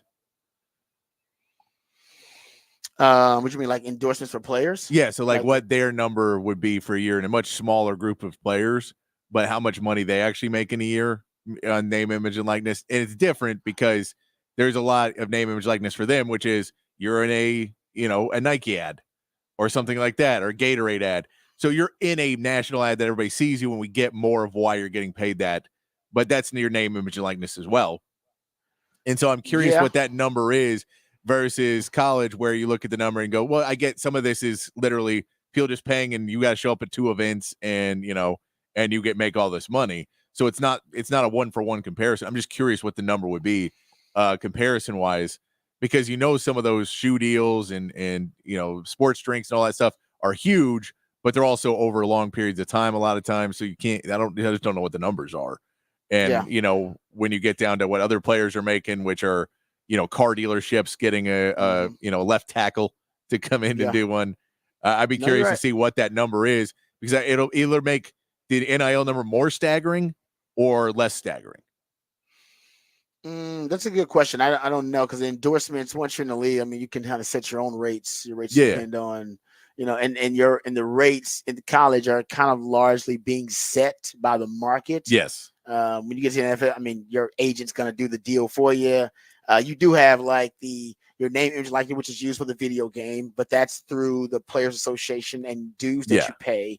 You can have appearance fees and stuff like that. So I think I bet the guys in college are making more just because for them it is essentially a compromise between pay for play Yeah. and amateurism. No, I get that. And that's it's not actually for your name, image, and likeness. We're just gonna say it is for name, image, likeness because that is the great compromise. No, because we know what they're being paid for. Exactly. Yeah. It's the age-old thing with name, image, and likeness where you're like, well, name, image, and likeness should be a human right. It's crazy that they couldn't, if Wheaties called them and said, we want to put you on the box and here's $100,000, they go, sorry, I can't do that. I can't be on the box of Wheaties. I can't take the money because then I'll give them my amateur status and all that. Exactly. And then the school would go, oh, you know what though? We'll put him on there. We'll take the $100,000 for the school. We'll do it. We'll go ahead and do that. That's basically what it is. Yeah. And so that was always crazy to me. No. That was a point. And then because you couldn't put other guardrails in place and because NCAA just wanted to be this, they wanted to be crazy because they thought that was a way for them to win back people, was that you make it now where it's literally people go, here's $2 million. You need to show up at 3 charity events I'm doing. Yep. And here's $2 million. And so there is no return on investment. Whereas if you're in an ad, you're expecting a return on investment. No question. Yeah, and exactly. They're more accurate, I think. And I'm not saying all the NIL deals in college are like this, but the ones professionally are more accurate in terms of endorsement deals because they're trying to actually track, what your Q score is compared to what demo is you're going to bring in potentially, and they're actually tracking those types of metrics in college. I'm sure there are some companies that are looking at those metrics like, hey, can we get this player from this sport to attract a certain demo that we're trying to cater to? And I'm sure there are some companies doing, but for the most part, these are companies that are just, hey, we want to be associated with Texas football or associated with Texas sports. So we're just going to get into the Texas One Fund and we're going to endorse this athlete or have them endorse us in an NIL deal. And we haven't even done any real market research about how this is going to have a positive ROI for us as a company. Yes. Actually, they have not even there's not a ton of research done about the ROI really of NIL yet. Cause I think they understand they're not getting a ton of it. Yeah. Because not a lot of people are executing them the right way, these NIL deals. Because there is a lot to be gained, I think, by having a student athlete endorse your company for NIL. But right now, I'll admit, I think most of it is just veiled pay for play, pretty much. And it's like it's under the umbrella of NIL. And you're right, NCAA, that's why they're a bunch of SOBs. Because they knew that this thing would be the wild, wild west. And they were hoping that the blowback from the public would be so vitriolic towards NIL and towards this movement that people would basically would side with the NCAA and say, NCAA, you were right the whole time. Can you please save us? And nobody's doing that because everybody hates the NCAA. Yeah. And it's not going that badly. There just needs to be some guardrails. Everybody understands this is capitalism. Capitalism by nature, and it is a great concept, right? So I love the institution of capitalism. So I'm not anti-capitalism at all, but I do understand that capitalism is wrought with corruption. It's just natural. This is the way it is. And in the capitalist society, any great cause, it begins as a movement, becomes a business. That's the capitalism part. Turns into a business. That's really good for us. But then at one point, it will degenerate into a racket. So what you want to do is stop it right when it becomes a business, put guardrails on it, right? Put some checks and balances in place and go, boom. Now that's capitalism with some checks and balances. Yeah. And now we got some guardrails on it. And now that will help the economy and that will help commerce. And then we can put, some tax laws in place and people pay taxes on it. And then we're talking about a true vehicle of commerce and financial prosperity. Right now, we're just in racket phase. So we were right past the business aspect of NIL, which I still think is there, but now it's a lot of it. It's a racket too. There are people, of course, who are trying to get theirs, and they're self-interested, and they are still trying to exploit the system. And that will always be the case in capitalism, which is why you need guardrails in place. You need laws in place to make sure that those kind of things don't happen. And right now we don't have any of that. Well, we got state laws. Those state laws are not. They are designed with loopholes and gray areas to help their institutions get a recruiting advantage, not necessarily designed to try to weed out corruption and inequality and exploitation. Yeah. That's not the purpose of those laws. The purpose of those laws is, hey, my member school in my state can win with this law. Yeah. That's what they're designed. Yeah, I am curious too of what will happen when we get revenue sharing. And does that at least knock out some people that are putting in money that are then going to say, well, now they're getting paid to be there already. We're already paying. Why am I paying them too? And I'm getting nothing. I have no ROI, and I'm not getting paid, and they're getting paid somewhere else. And then there will be schools that still get plenty. But I think you could knock out, especially in smaller schools, some people that like you've taken $15 million of my money, and I got, maybe at best $1 million back in return on investment. So I'm losing money hand over fist in these, and now they're getting paid anyway. So now I don't have to even feel bad. The whole sales pitch of this is the only way you can get them is to pay them. Well, they're getting paid now. They're getting revenue sharing. So I'll be curious to see how much it affects teams and if it drives down the price a little bit on some positions, and then what it does in the whole landscape as you get that, to see if there's certain donors that start to back away from it once you get into revenue sharing. Yeah, that's a good point. I actually don't know how it's going to work. I don't think anybody knows how it's going to work. But it's definitely going to affect, you're right, the value that they have in the NIL market as opposed to what's revenue sharing. Are they different? Do they combine them somehow?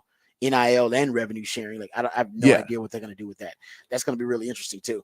There you go. That's the NIL report. It's anytime, and I've always said this too, anytime you have an industry, whatever it is, it was legalized marijuana in this country, or it was, you can talk about gun sales in this country too. Anytime you have a service or a commodity that was once prohibited or previously prohibited, as soon as it is legalized in any form or fashion, there will be economic windfall, because the black market, all right, it basically is already started the commerce. You already got the commerce. It's just on the black market. It's just not necessarily being taxed, not above board. So it was already there in terms of this money that team. And by the way, these are boosters and donors who've always wanted to help their institutions by donating, help their student athletes by donating. They couldn't do it. They couldn't be a direct sugar daddy back then because the rules prohibited so. But once they allowed NIL to be weaponized, and BMDs, shout out big money boosters and donors, BMDs, to actually have direct influence on talent acquisition and being able to support student athletes by giving these NIL endorsements, I mean, that changed the game. And that's why you see so much money just in like 4 or 5 years. We're already up to close to $2.5 billion, they say, in 2025 in the NIL market. Man, you'll be at $5 billion before 2030. It'll be a $5 billion marketplace easily. Because it's going to continue to grow, because it's going to get, people are going to get more creative on how to use it. Yeah. And right now they haven't really got that creative yet. No, I see Quinn on a few commercials, but that's basically it. That's about it. Exactly. Yeah, you know what I mean? They haven't really figured it out yet, but when they do, trust me, it's going to be a monster. All right, there you go. That's some NIL conversation. We come back. We got What the Facts, What the Stats right here on the Rodcast, featuring Patrick Davis. I'm Lifetime Longhorn. Rod Davis coming back on the horn.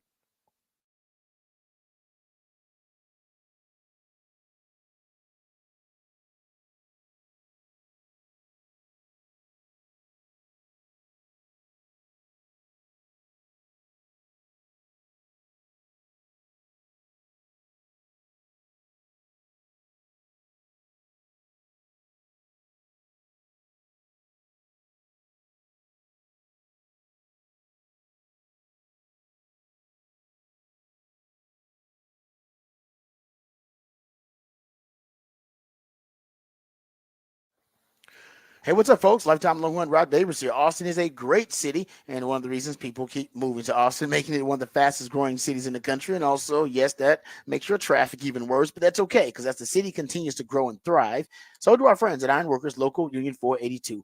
Many of the iconic landmarks we love in this city were created and built by the skilled craftsmanship of Ironworkers Local Union 482, like the Pennybacker Bridge and DKR Stadium. The folks over at Ironworkers Local 482 don't just go to the office, they build it. So if you're looking for an exciting employment opportunity or a refreshing career change, or maybe you want a new challenge or you want to feel valued by your employer, right now is the perfect time for you to become a valued member of this prestigious organization, Ironworkers Local Union 482. Right now, they're hiring over 3,000 people for a huge project right here in Central Texas. They're offering competitive wages, competitive benefits, a pension plan. They even offer training for unskilled labor through their apprenticeship program. So right now, it's the perfect time for you to become a member of Ironworkers Local 482. Just reach out online and apply at ironworkers482.org. That's ironworkers482.org.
All right. How about this for what the facts, what the stats? I was looking at some NFL news notes and nuggets actually, and I found this little factoid about Caleb Williams, who's going to be the Bears' starting quarterback. By the way, the Bears have had arguably the worst quarterback situation in the Super Bowl era of any team. Period. The Bears quarterbacks in the Super Bowl era dead last in combined completion percentage, passing yards per attempt, passing yards per game, touchdown interception ratio, and passer rating. The Bears are last in the Super Bowl era in all those categories. Completion percentage, passing yards per attempt, completion percentage 56.4%, passing yards per attempt 6.5, yards per game only 175 passing yards per game in the Super Bowl era, and the touchdown interception ratio 0.9 and passer rating 71.4. Dead last in every one of those categories. No quarterback situation in the NFL has arguably been worse than the Bears in the last 50 years. But Caleb Williams is supposed to change all that, right? Everybody's really high on Caleb Williams. He looks great. Looks like he potentially could work out the next level. A lot of folks believe he's got some Mahomes-esque qualities in him. Per NFL research, he's the only first-round quarterback to join a team with multiple players who had 1,000 yards receiving in the season prior. That's Keenan Allen and DJ Moore. And remember, they also drafted wide receiver Rome Odunze last year, and he also was a 1,000-yard receiver up in college. And then you got DeAndre Swift at running back, Cole Kmet. So the belief is that the Bears will finally change their fortunes when it comes to quarterback. But man, it's been dismal, been terrible. That was. Did you see the clip of when these Bears, I guess radio guys, maybe podcasters were asking Romeo Odunze if he knew who the career leader was for receiving yards for the Bears? For the Bears, and he was like, no. And then they told him what it was and how much the guy had. And for a franchise that has been around as long as the Bears have, I'll tell you the name because you're not going to get the name. The name I don't know if I'd get it. The name is Johnny Morris. He played from 58 to 67, so you were not going to get the name.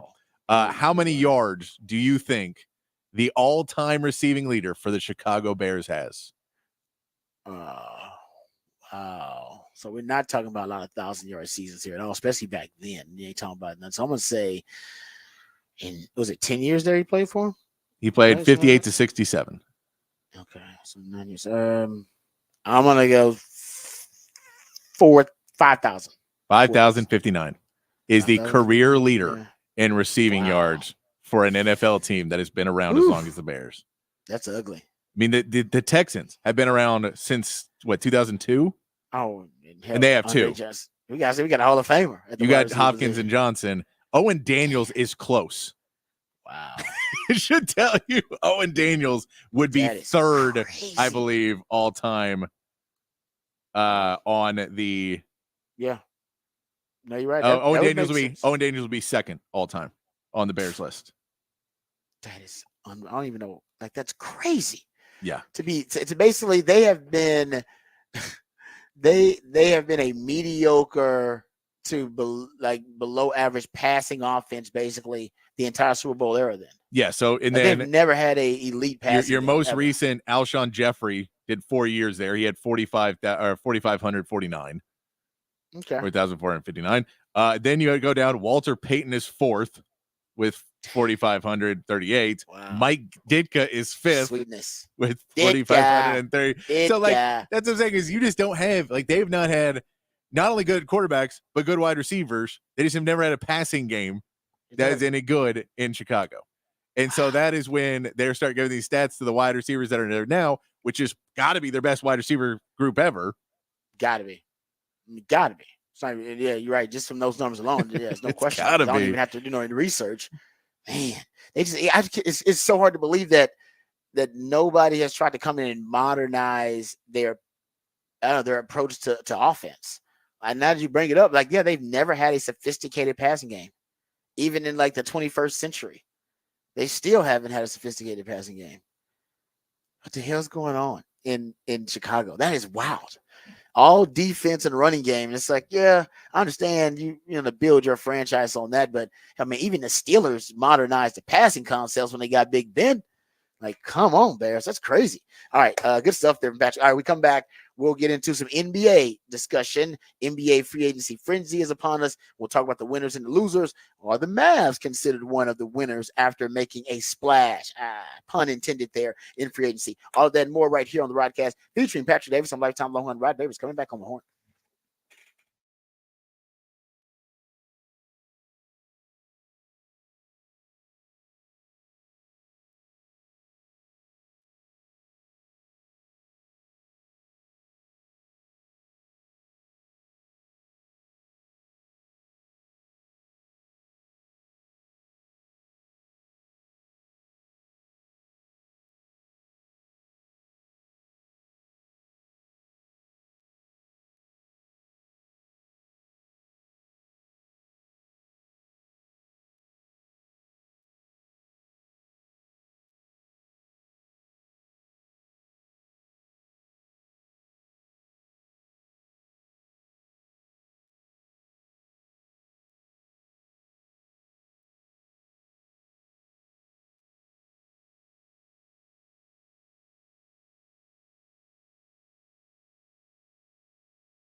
Welcome back to the Rodcast. It is a top of the charts Tuesday. That's when the Idillionaire, my co-host Patrick Davis, he plays jams that reach the top of the Billboard charts on this day in history.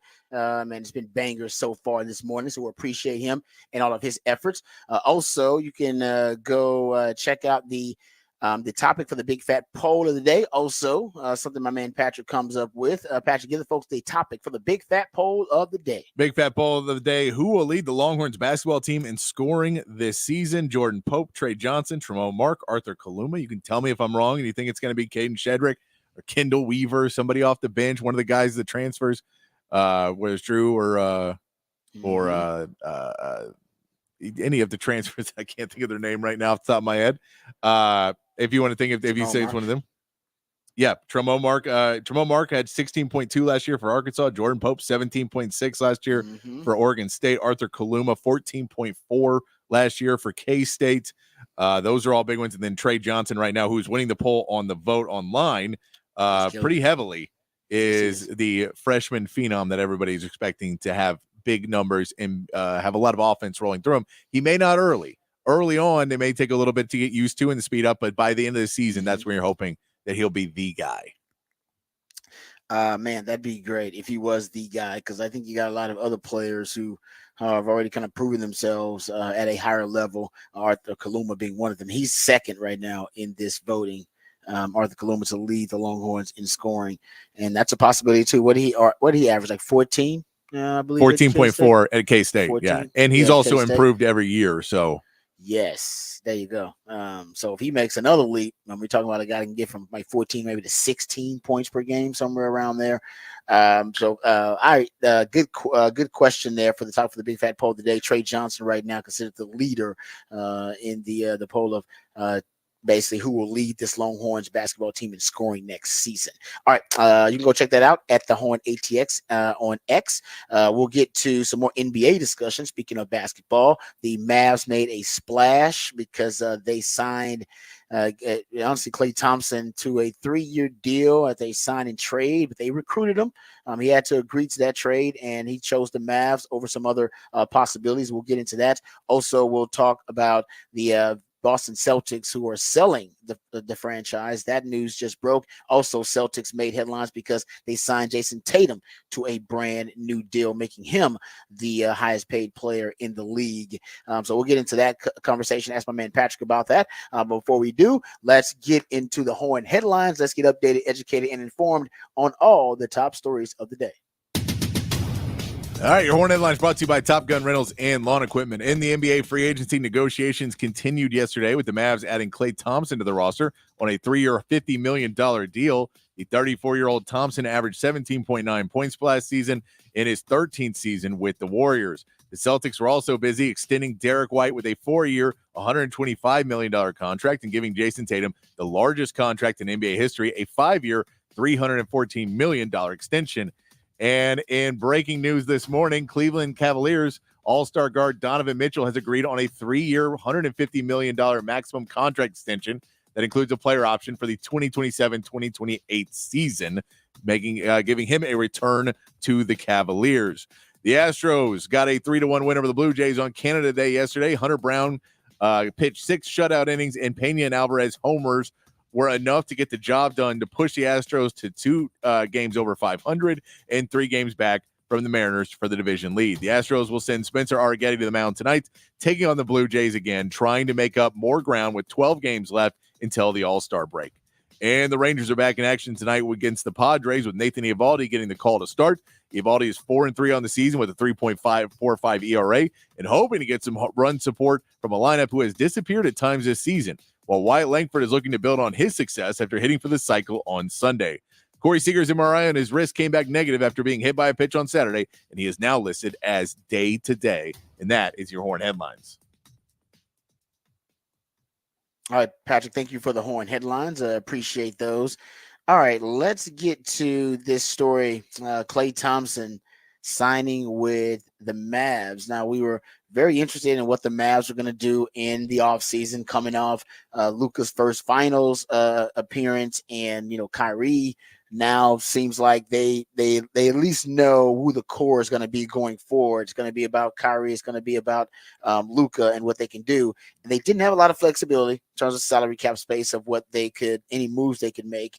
But this one was pretty creative. And turns out Klay Thompson was actually recruited by the Mavs. Kyrie Irving and the Mavs met with him at one point prior to him signing, and apparently came down to the Lakers and the Mavs and Kyrie. From the report that I have here, this is from Tim McMahon, I believe it is. Yes, Tim McMahon, who said on the Hoop Collective that he mentioned that Kyrie talked to Klay on a personal basis, and it wasn't necessarily about basketball. Wasn't the biggest part of the pitch, apparently. For Klay, he emphasized the Mavs were a family. That's what he felt like. The Mavs were a really tight group, and he felt like they were a family.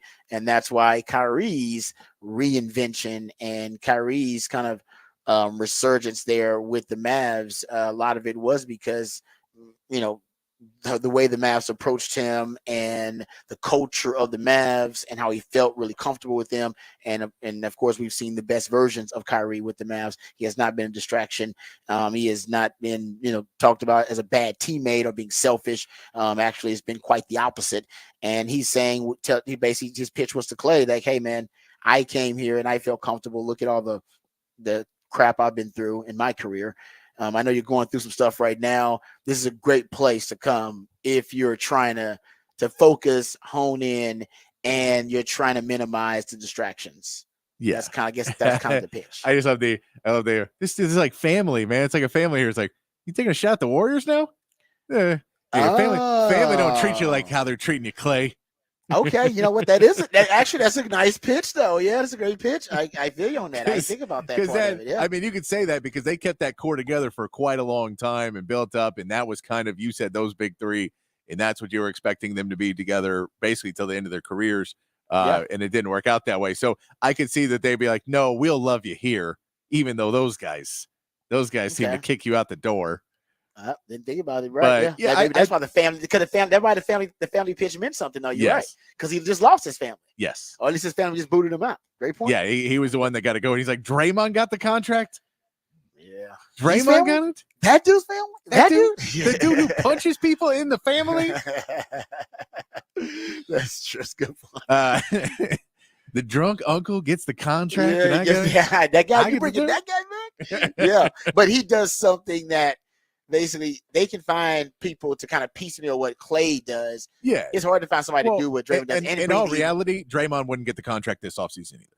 Okay, there you go. So, timing was also part of it. Yeah, so that they were still on the belief that they were going to be, be able to compete for a title, and then being in the play-in last year, that kind of is signaling now, we can't give you a big contract too, because then we're just running out the rest of, I believe Steph's 36.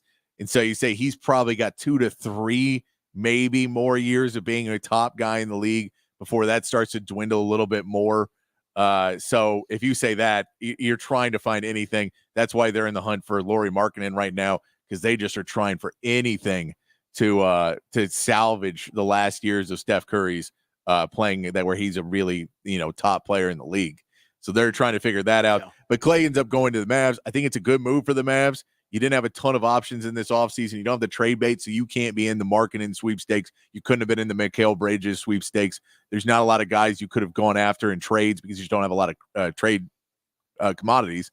You make a move with Derek Jones goes to the Clippers. You bring in Najee Marshall from the Pelicans, who's a similar type player. Is a perimeter defender, but his three-point percentage is a little bit better than Derek Jones. So you're trying to bring in better three-point shooting, and that's what Klay Thompson's going to give you. And we know he went 0 for 10 in his last game. We know that he was not the same shooter he was last year that he's been in years past. And that might have been because the contract extension talk, that may have been that he was forcing some things. You want to look at what he can do, and you say he's a guy that's always had great fundamentals in shooting.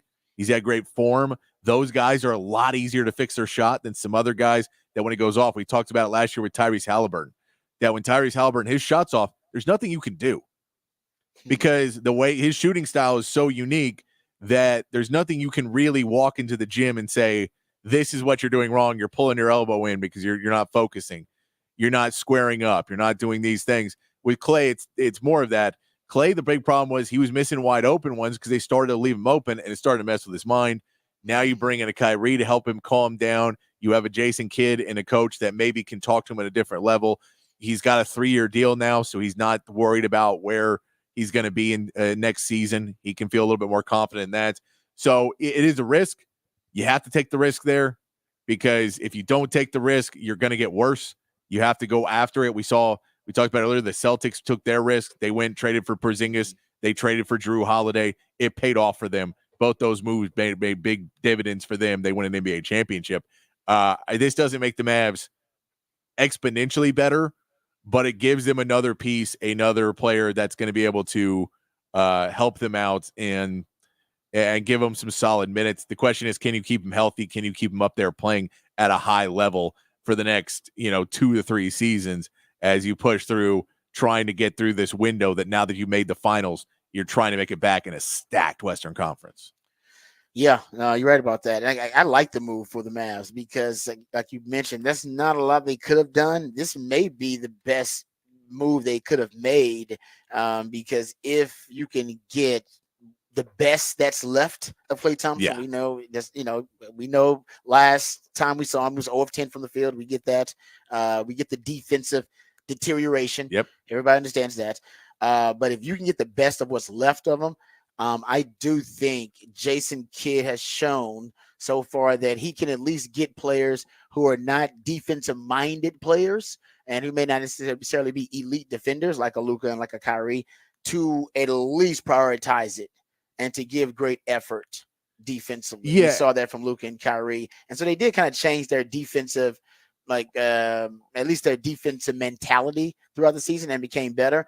Because now you're going to basically add another. He's not a defensive liability, but he's not going to be an asset for your defense. And I mean, I'm sure they're going to work on him during the offseason to figure out if he can get back a little bit of that foot speed and get him back in a little bit better place and try and find out a way to get him a little bit healthier. But in reality, I would expect that he'll start at the 3, but will come out of the game first out of that rotation. They'll bring in Najee Marshall to come in and play a little bit more defense then. And then you'd see him play a lot of minutes where either Kyrie or Luka is off the court and be the secondary scorer on a lineup with one of those guys in there. So 2 of those will always be on the court. I think that's more of what you'd probably be looking at as opposed to trying to put in a lot of young guys that you don't necessarily feel have the ability to do that. Then you always have 2 guards on the court that you feel can score, that you feel can shoot, and you feel can make a difference offensively for you. I think that would be more the concept I would go with, because you don't have Tim Hardaway Jr., who wasn't great at all this season. We know that. However, he's also somebody that, was at one point in his career could get hot. So now you're looking at guys. Can you get these guys hot? Yeah, I think that at its core, the least you would want to get from him is the 3-point shooting from Clay. If you can bring that, if he doesn't bring anything else from him, if it's obviously his overall effectiveness, if that's something that he can't bring to the table, you can't bring the defense back. But if he can help them spread the floor and add another consistent 3-point shooter, and he's one of the best 3-point shooters in the history of the game. Even last year, I think he was like almost 39%. So, and that was a bad year for him. That's one of his bad years.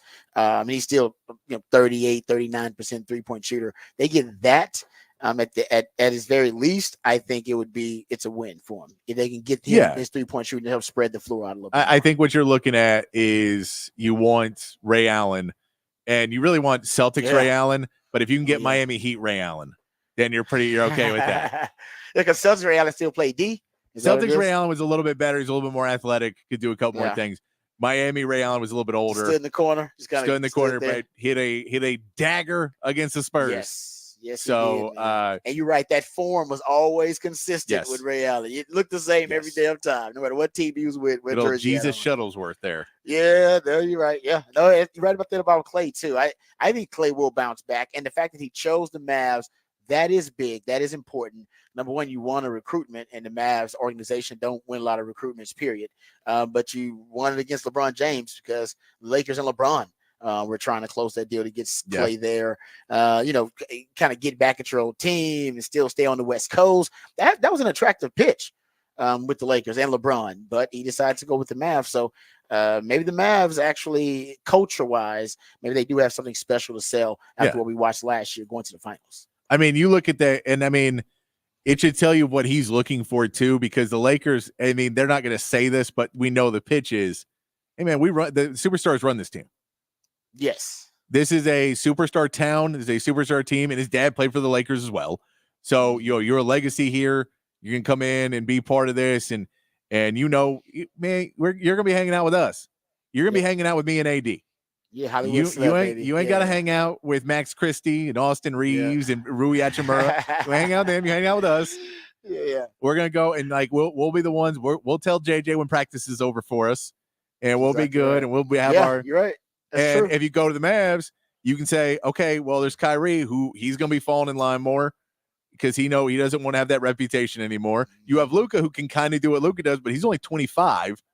So he's not in the, he doesn't have that reputation yet of, old school guy who's already past his prime. He's in his prime. Man, yeah. That kind of and stuff. And then you have Jason Kidd, who is not necessarily that coach that you would say is going to get pushed over by anybody. No, he's not that player friendly. No, he's not. Yeah. I mean, he wasn't player friendly when he was a player. Touche.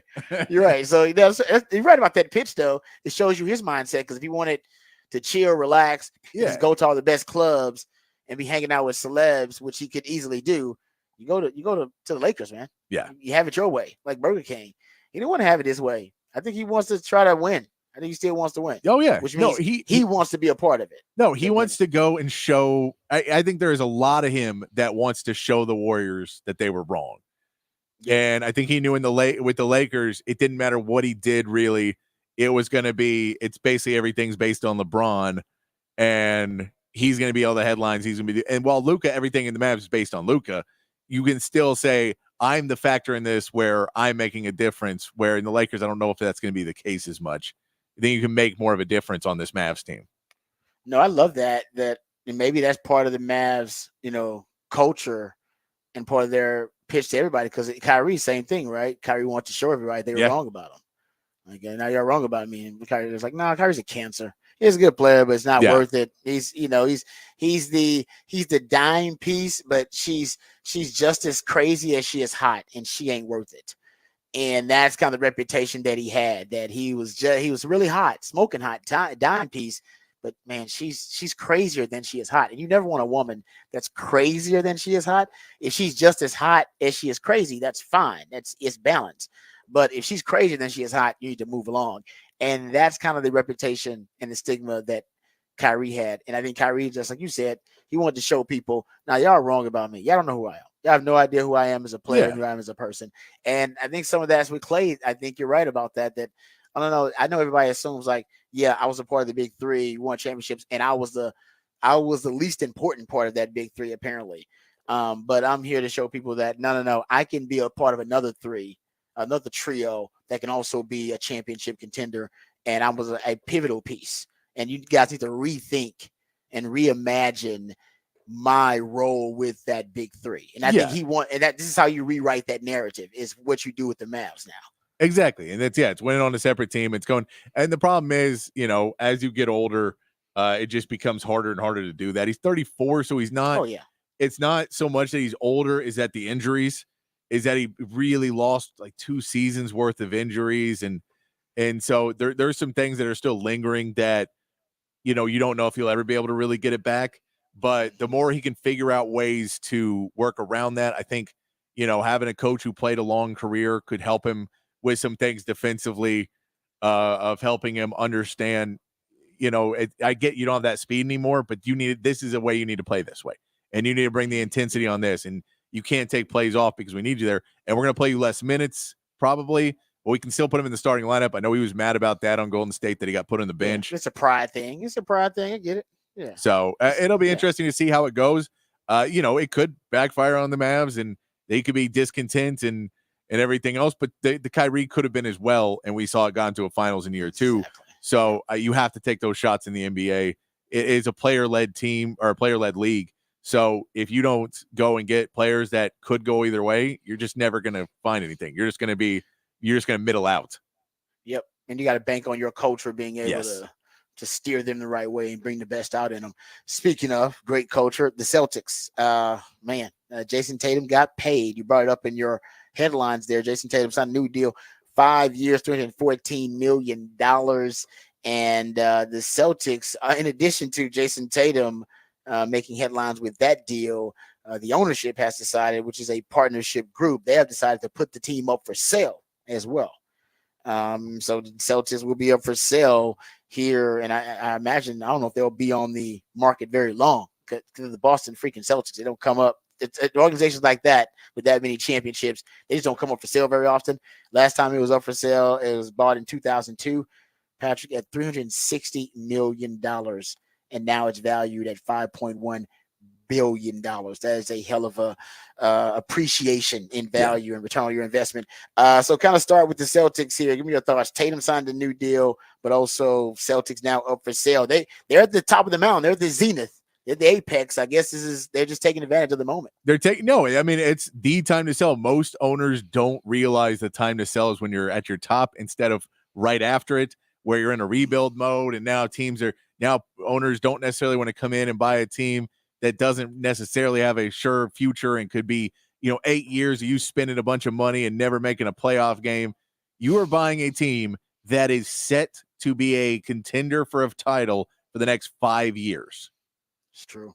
And after that, you can re-sign your guys again and keep trying to go. But you can say we have Jaylen Brown and Jason Tatum and now Derek White, who are young three guys. Porzingis is a little bit older. We're probably not going to be able to keep him. Drew Holiday's much older. We're not going to be able to keep him for that much longer. Al Horford's older, but we'll keep building pieces around these guys. But we're giving you, again, we say it's like you're buying a house, and instead of buying a fixer-upper where, man, it's on great land, it's got a lot of potential, but it's going to need some work. You are basically buying a fully furnished, great house, and they go, in a couple of years, you're gonna have to paint the walls. Yeah, but everything's there. He's got to repaint it in 3 years, and so they know the time to walk out. They're a finals team, so you're already going to be making money the day you buy it and walk in. You're making money off of merch and stuff from the finals. You're still going to make that money. Yeah. It's the fan base is at an all-time high.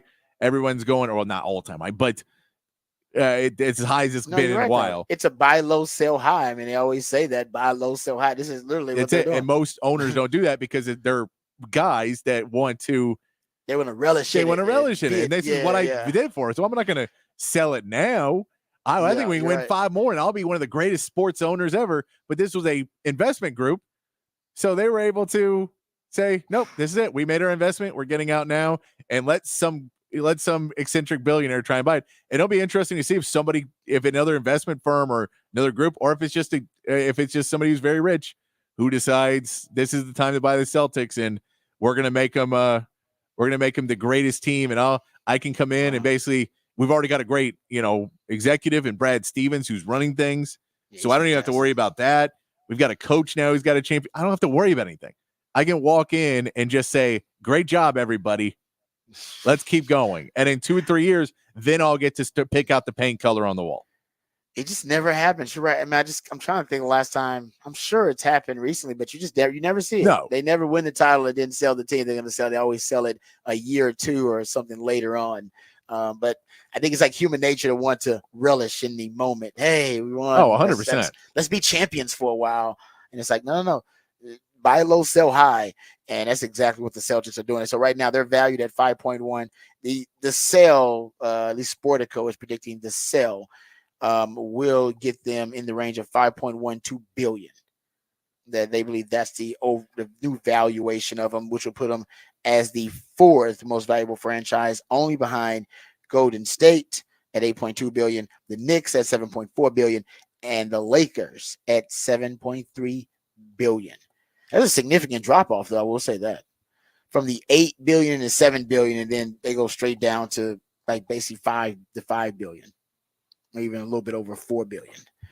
So Golden State, the Knicks, and the Lakers kind of in their own different class. The Mavs are at 4.03 billion. They're sandwiched in between the Rockets and the Suns. Suns at 4 billion, Rockets at 4.05 billion, and Spurs 3.2 billion. Yeah, You know, San it's Antonio, right man. there in the middle. San Antonio, right there in the middle. Yeah, a lot of this is you're right. It all depends because Chicago is still fifth, and a lot of that's got to be MJ years and It is. It's influence also there too. Chicago. It's all Chicago. Yeah, you're You talking talk about about a one of the best, one of the major, biggest cities in the yeah, world. Yeah, and so there's also the market that's going to drive you up a little bit. yeah, and the Lakers, of course, because that's LA. That's why it explains the Clippers, because the Clippers are sixth on this list, 4.5 billion.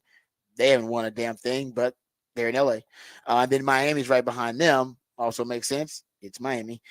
So yeah, location. Yep. Golden State, also location, because basically isn't that like in the tech territory? Isn't it like in like close to Silicon Valley, that kind of thing? Is that where they are? Yeah, They yeah. close to one of those tech Golden State, areas San where they got Francisco. Yeah, San Fran, yeah. So they're in one of those, where there's been a big tech boom. So yeah. just Because the area itself. they were Yeah, in Oakland, and then this yeah, move was basically to get to them get out of Oakland. to get over to San Francisco. A little bit, it's just it stays light out a little later there.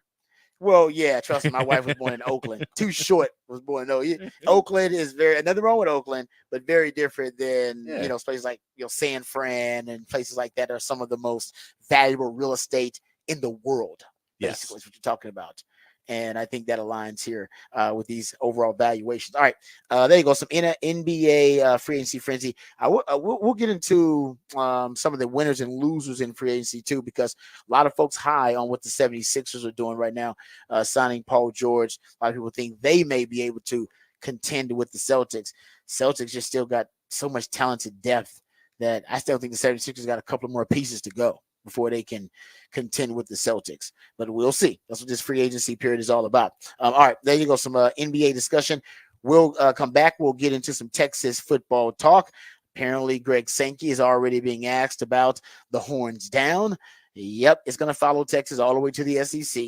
I'll give you his response. Also, we'll talk about the there's a response, or I should say a clarification by Paul Feinbaum on his prediction that Arch Manning would be the starting quarterback by the end of the season. We'll give you that clarification, Longhorn fans, and we'll talk about how Texas is recruiting a different type of athlete at this specific position. All of that and more right here on the Rodcast, featuring Patrick Davis and lifetime Longhorn Rod Babers, coming back on the Horn.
All right, welcome back to the Rodcast. Time to get to some Texas football conversation going behind the burnt orange curtain.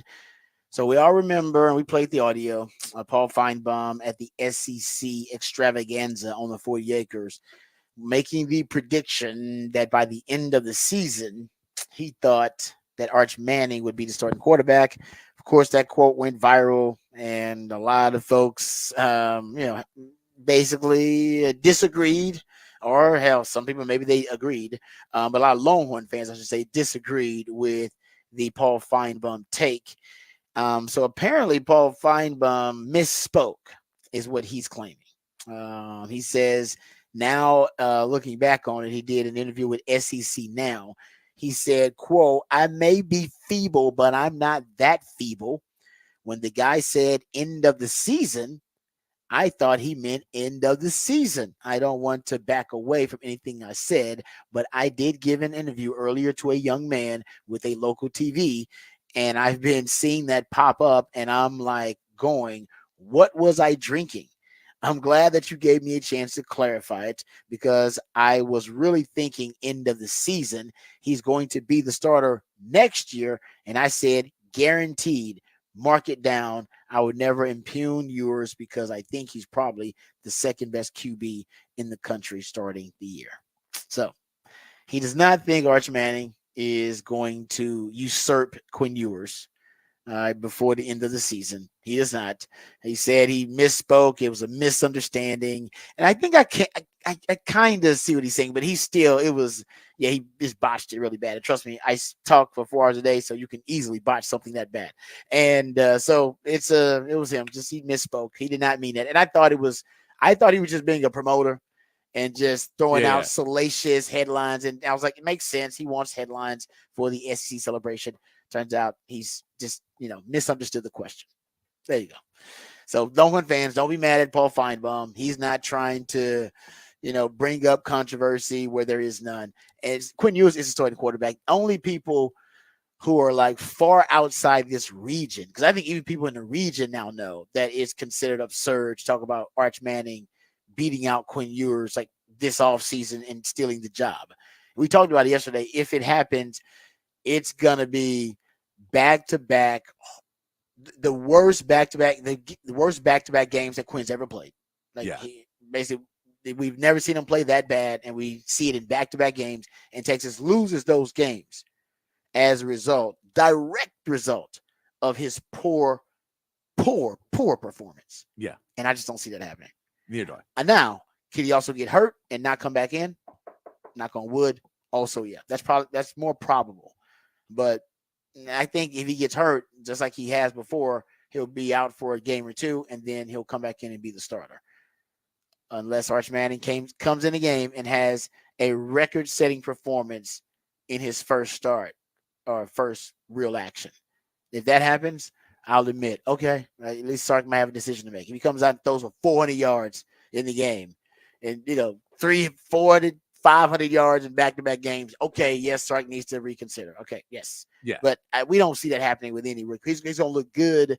I don't see him looking like that extraordinary. But it can happen. And if it happens, awesome. And what a first world problem we have to have. Oh, man. We have to decide between Quinn Ewers, who's going to potentially project as a first-round quarterback, or this other guy who could be even better. We would love to have that problem. So I don't think it's going to happen. Okay, getting back to the conversation here.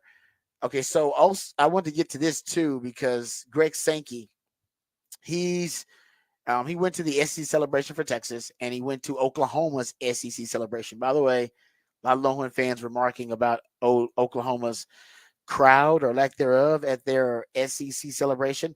Very different crowd. It was the Longhorns, but I want to say, go ahead. It's Monday. It was on a Monday. That's their fault. Why did they make it on a Monday? I get that. I'm just saying they should have done Saturday, Sunday. It makes way more sense if they didn't want to do Saturday, Sunday. They did Sunday, Monday. Yeah, why would you do Sunday, Monday? It was on a Monday. It's like a work day. I said but why would you do that though? That also goes to the ineptitude. But if you want to say there's less people, yes, you will draw less people on a work day than you will on a day off. Totally agree. But then that Is goes to the just- leadership. Why the hell would you I'm with schedule you. it I'm with you. I'm just saying on a that Monday? is a blatant. If you're gonna say there's less people, like yeah, that's if you schedule a high school football game on a Wednesday night, there'll be less people than if you do it on a Friday night. Yeah, were they told by the SEC to stagger it so the SEC could make both of them? I think it was because they actually went in on the first. So they didn't want to do. I don't know why they just didn't do Saturday, Sunday. I don't know why they didn't do that. There's nothing else happening that they couldn't take over a Saturday on the SEC network. Yeah, I'm with you. I'm with you. I don't know. Even going to Friday, Saturday would have been better. Yeah, but you could have Friday, still Saturday would have been better than you could Sunday, have, Monday. and then maybe they were like, well, Oklahoma's going to do Saturday. Texas like we're first. Nope. I don't know if that was it. Yeah, I don't know. Either I would have been like, F y'all, we're still doing it because we're not gonna have because you're right, it looked bad, and you're right, because it's on Monday. And also I will say that they're always gonna have fewer because I don't know how to best phrase it without disrespecting Oklahoma. Not a lot of their alumni choose to live in Norman. Yeah. You wouldn't either. Not that Norman's a terrible place, but if you could make it, I'm not disrespecting Norman. I'm just saying, like, if you had a choice, which most people do, you choose to live somewhere else. And there are a lot of Longhorn alumni that choose to live in Austin because Austin is considered one of the best cities in the country, and that's nothing against. Yeah. Yeah. So I'm just saying, and it's a more metropolitan city. So not only do we get the citizens who they just want to go to great events and they want to go to whatever the marquee event is in Austin, which you have a lot of them. So you got the regular citizens, and you also have more alumni that live in the city and around the city than in Norman. A lot of people come. Yeah. They come there for the games. Well, and you know what the population in Norman, Oklahoma is? I don't. We gotta stop defending Oklahoma, but you know what the population is of Norman, Oklahoma? Oh, it's from 2022. 129,000. 129,000. Oh, so I was way over. I'm like doubling it. I'm way damn. Okay, yeah. So 100. Yeah, exactly. We had there was quite a possible that the Longhorns had more people at their event than is the population of Norman, Oklahoma. That is very possible. Yeah, exactly. So in a nutshell, that should explain to you. Yeah, you should. That shouldn't even be a comparison that you're making. You're always going to have more people that at a Texas event than Oklahoma event. But why the hell would they have it on a Monday? I agree with you, Patrick. I guess that was the thing. It was like, let's do it on a Monday, and then it won't look so bad. So it's like, well, it's on Monday. Yeah, I guess they just use that excuse. Like, but still, come on, man, a Monday to celebrate. All right, so let's get to this Greg Sankey quote here. So he was at the Sooners event, their SEC celebration, and he was asked. I don't know who asked him, but somebody asked him about the horns down. And essentially, the question is, will the horns down be a penalty in the SEC? And Greg Sankey's response was, quote, I won't be answering questions about football penalties on July 1st. And that's what he told to Sooner Scoop. Okay, so by the way, that makes sense. I mean, he's not addressing that. That'll be maybe doing SEC media days. You can address that or something else. But he did say it would or wouldn't be a penalty. So he didn't take this stance either way. So he still left it up in the air. And I think it will be a penalty if it's deemed taunting, if it's considered taunting. And usually taunting is if you are in an opponent's face, either coach, sideline, player, if you are in their face, gesturing in their face somehow, that is direct taunting. The Big 12, the reason that they were considered overly sensitive to the horns down is because in addition to taunting, they would also, I guess, they expanded the definition of taunting that if you gesture to the crowd at times, you could also get penalized, which that's not something that I thought. By the way, I will admit, when I was playing, I got penalized actually for gesturing to the crowd. I did horns up to the crowd after back-to-back PBUs at Tulane and got an unsportsmanlike conduct penalty. You can go look it up. Go look up the play-by-play of it. I got two back-to-back penalties. Two back-to-back PBUs. I was feeling good about myself. So there was a contingent of Longhorn fans there in the crowd, all sitting together. I threw the horns up at them, flagged me for a penalty. I was like, well, I might have been the first person ever penalized for doing the horns up. Like I don't think that's ever happened before. Even Mac Brown was like, I've never seen that happen before. He's like, I can't explain that to you. Did the horns up, got penalized. There's proof of it. And Mac Brown, people think he was overly sensitive to the horns down, and he wasn't. Mac Brown and my man CB. Shout out to CB, our show historian, because he sent it to me. Because CB always doing good work. And in 2012, yes, it's 2012 in Lubbock. We referenced this earlier. Mike Davis, the receiver, scores on a touchdown pass from David Ash. It was a beautiful touchdown pass. I think it was like on a skinny post route or a post route.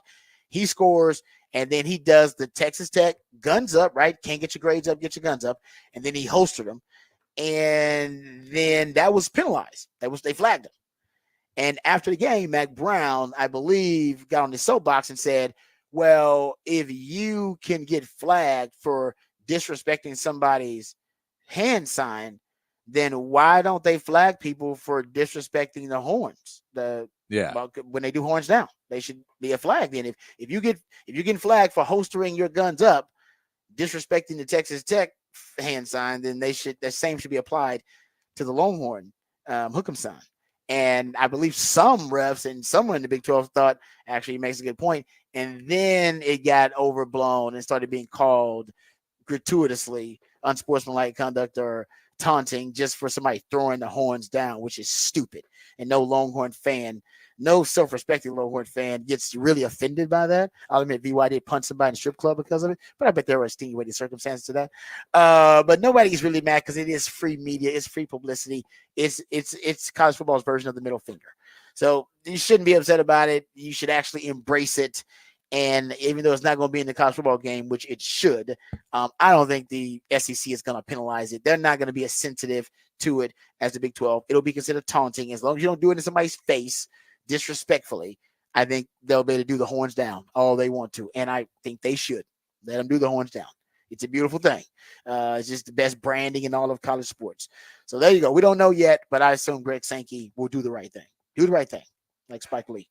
All right. So there you go. That's the horns down conversation, which, by the way, July 15th is SEC Media Days. It's coming up again. You know it is. So just be prepared for it. It's coming up again. All right. Let's get to we're close to the break here.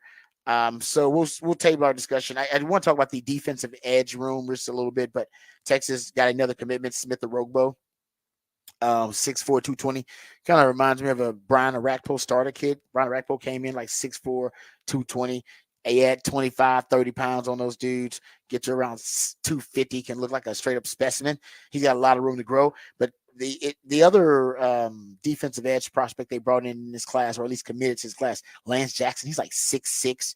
He's like 245, 250. I mean, he's huge. And you start looking at some of the edge prospects they have in that room now. Vosick is 6'5", 256. Ethan Burke, 6'6", 254. Colin Simmons is about 6'4", 235, 240. I mean, they are starting to recruit SEC frames at those edge positions. You can tell they're doing a good job on the edges. I think they're doing a great job on the edges. Where they're not having as much success is recruiting the guys in the interior, because D tackle is just a whole different monster altogether. A lot of Longhorn fans are upset because Texas has the Brandon Brown commitment, but there's some guys like Myron Charles and Kevin Wynn. Those are Florida State commits, I believe, right now. D tackles who the Longhorns were really interested in. They were in that recruitment, but didn't win those recruitments, at least yet. It's still not over. Zion Williams is a kid out of East Texas who's really good interior D lineman. Josiah Sharma just committed to Oregon. Texas was heavily recruiting him, another D tackle. So a lot of Longhorn fans are concerned about the D tackle position because Texas isn't necessarily gangbusters at that position like they are on the edges. And I think it's just because Texas has a different approach to the D tackle position. They're recruiting more nationally. And look where these guys are from: Florida, Georgia, California. So they're trying to recruit these war daddies, and they're trying to do it nationally. And nationally, you just don't have as much clout and pull as you do in the kids in Texas. Problem with Texas is it goes through cycles when they're producing really good interior D linemen. And it does that with a lot of positions, but some positions it's always quarterback and wide receiver at Texas. Every damn year there's really good Texas quarterbacks and wide receivers. But D tackle is almost like cyclical. It's like every 2-3 years or so. So you got as a talent evaluator, you got to make sure that you take into account that, hey, man, Texas may not have a good cycle of D tackles this year, which they don't, for this 2025 cycle. So you got to go out of state.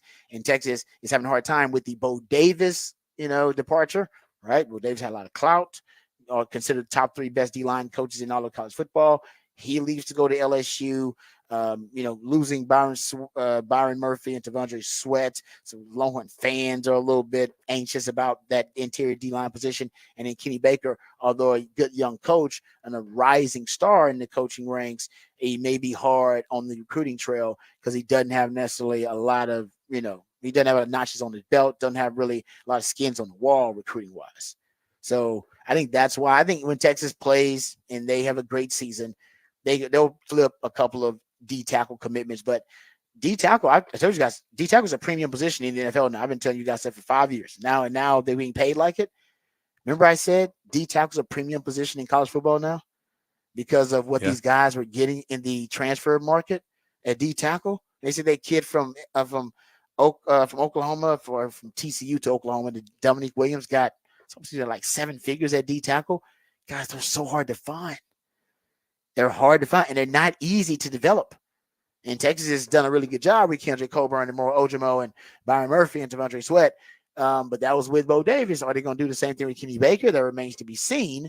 And we've seen with guys like Sadir Mitchell and guys like Texas has coming up and through the pipeline now. Alfred Collins, it's not always guaranteed you're going to hit on developing those guys. We hope Alfred Collins has a breakout year. We don't know. You're hoping Sadir Mitchell works out. Big year for Sadir. If he doesn't, I could see him in the transfer portal next year. That's why you got 3 transfer portal D tackles, because you're not necessarily sure about your development right now at that position.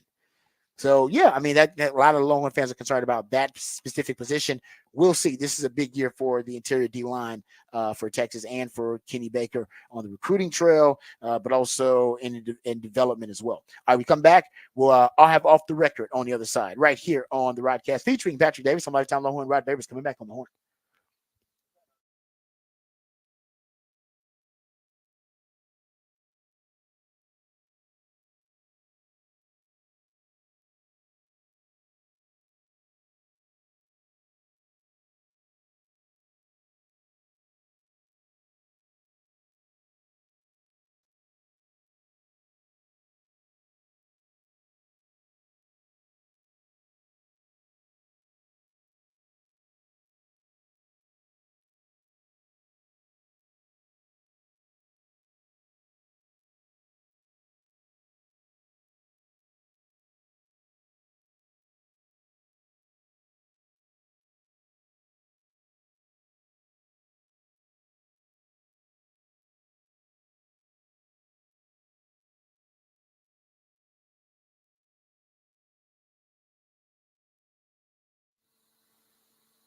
Hey, what's up, folks? Lifetime Longhorn Rod Babers here. We all know that Austin is a great city. Well, we know this because people keep moving to Austin. It's one of the fastest growing cities in the country, and that does not help the traffic situation. But that's okay. As the city continues to grow and thrive, so do our friends over at Ironworkers Local Union 482. Many of the iconic landmarks we love in this city were created and built by the skilled craftsmanship of Ironworkers Local Union 482, like the Pennybacker Bridge and DKR Stadium. The folks over at Ironworkers Local 482 don't just go to the office, they build it. So if you're looking for an exciting employment opportunity, or you want a refreshing career change, or you want a new challenge, or you want to feel valued by your employer, you can become a valued member of this prestigious organization, Ironworkers Local Union 482, and right now is the perfect time to do it. They're hiring over 3,000 people for a huge project right here in Central Texas. They're offering competitive wages, competitive benefits.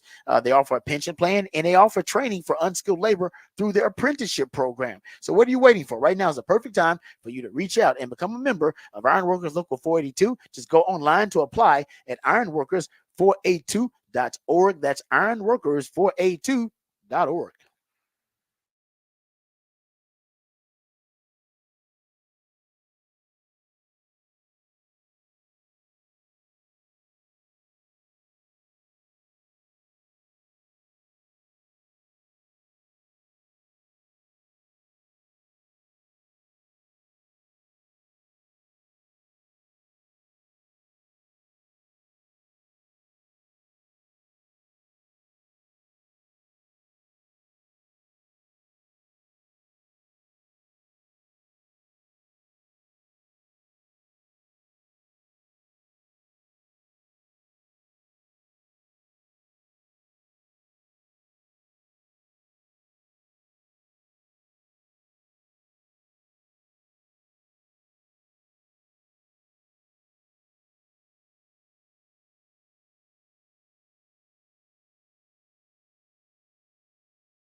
Mhm.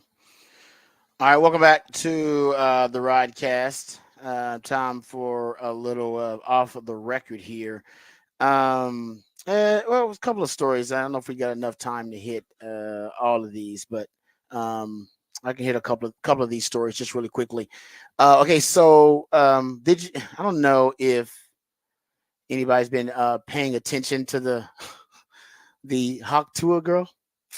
I don't know if you don't know who she is, then just Google it. I'm not gonna go into explain who she is. She's going viral for a video. Okay, I don't have me try to sit here and explain the Hawk Tour thing for you. But she's been seen everywhere now, randomly. Yeah. Is Shaq? Shaq had a meetup with her. I don't know why. There's no, and there, by the way, there's no real information about why she's hanging out with celebs, but she is. She was at a Zach Bryan concert. She got brought up on stage to sing. Shaq took a photo with her. I believe the original, what I had heard, which you don't know if any of this, was that she was a teacher, and because no, that's not true. That was not true. People just made up. People said her dad was a pastor. I didn't know any of that. Dad's not a pastor. She's not a teacher. She's 21 years old. She's like, I can't be a teacher. I'm too young. Gotcha. They've made up a lot of stuff about her, and she's going viral. But dad not a pastor. She's not a teacher. So it was like, oh man, that's not true. Because she was on with Barstool, so she did an interview.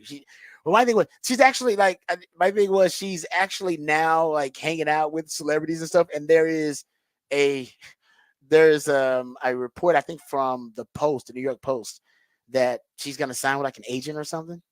And I'm like, man, it's amazing though these days how you could be famous for like really absolutely nothing, and then you can turn that into actual cash. You can turn it into money.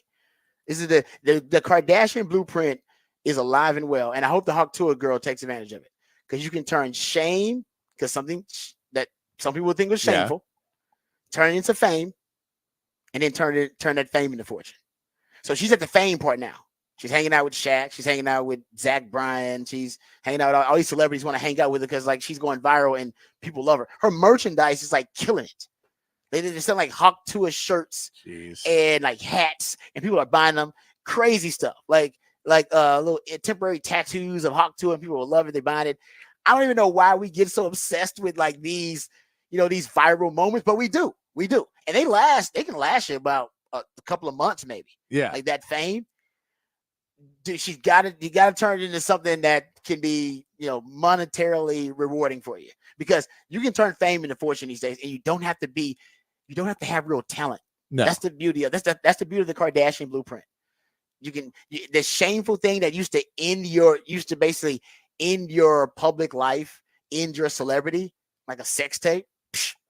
Shame into fame, get fame from the shameful act or the shameful thing, and then turn that fame into. Who else did it? What's her name? Bad Baby? Bad Baby or Bad Bunny, or was it Bad Baby? No, it's Bad Baby. There's a Bad Bunny, but that's a different one. Okay. Bad Baby is the one. Take me outside. Yeah, how about that? Catch me outside. Remember that? Catch me outside. How about that? Remember that? Yeah. She literally makes millions of dollars a year, man, annually. She's a rapper now, I think too, but I don't know how good she is rapping. I've not heard her music, but she was able to turn the shame into the fame, and the fame into the fortune. They said you couldn't do this back in the day. No, you couldn't do this back in my parents' day. You did something shameful, you shamed for it. And honestly, I take that back. Jerry Springer was one of the first ones to do it.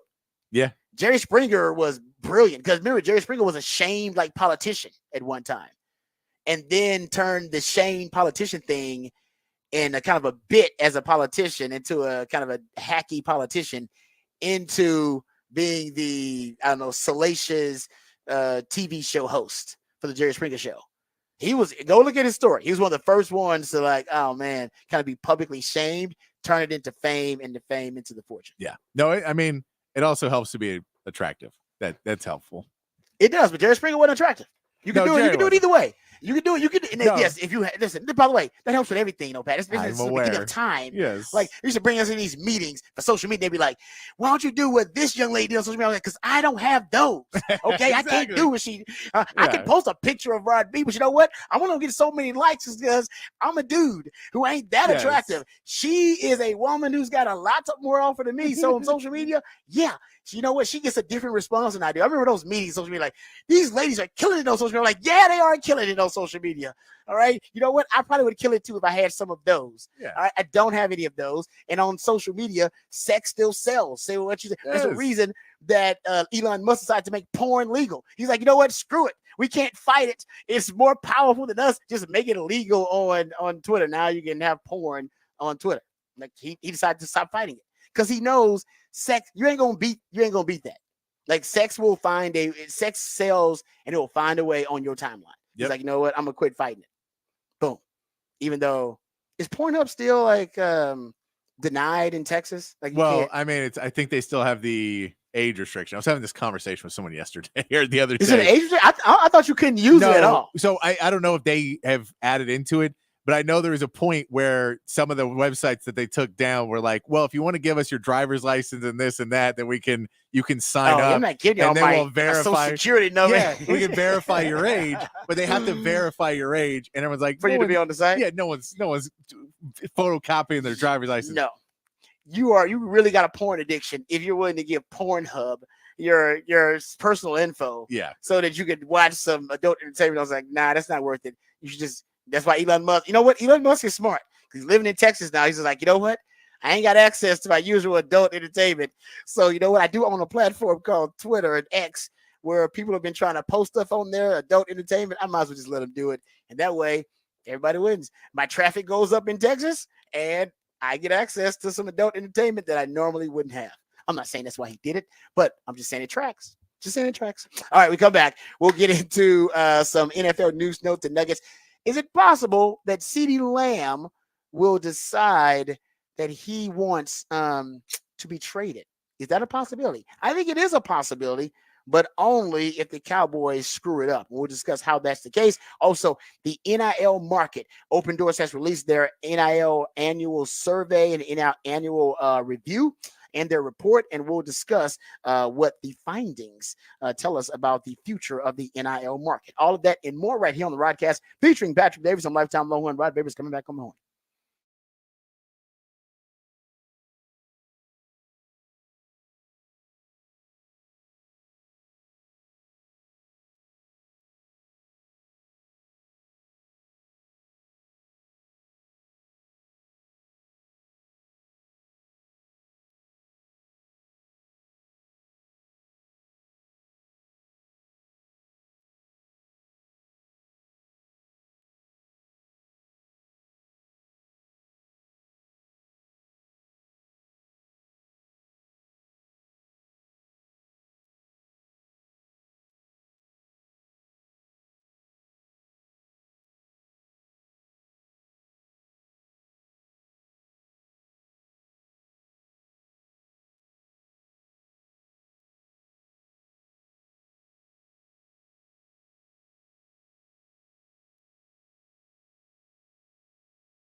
All right, welcome back to the Rodcast. It is a top of the charts Tuesday. That's when my man Patrick, the Idealionaire, my co-host, plays jams that reached the top of the Billboard charts on this day in history.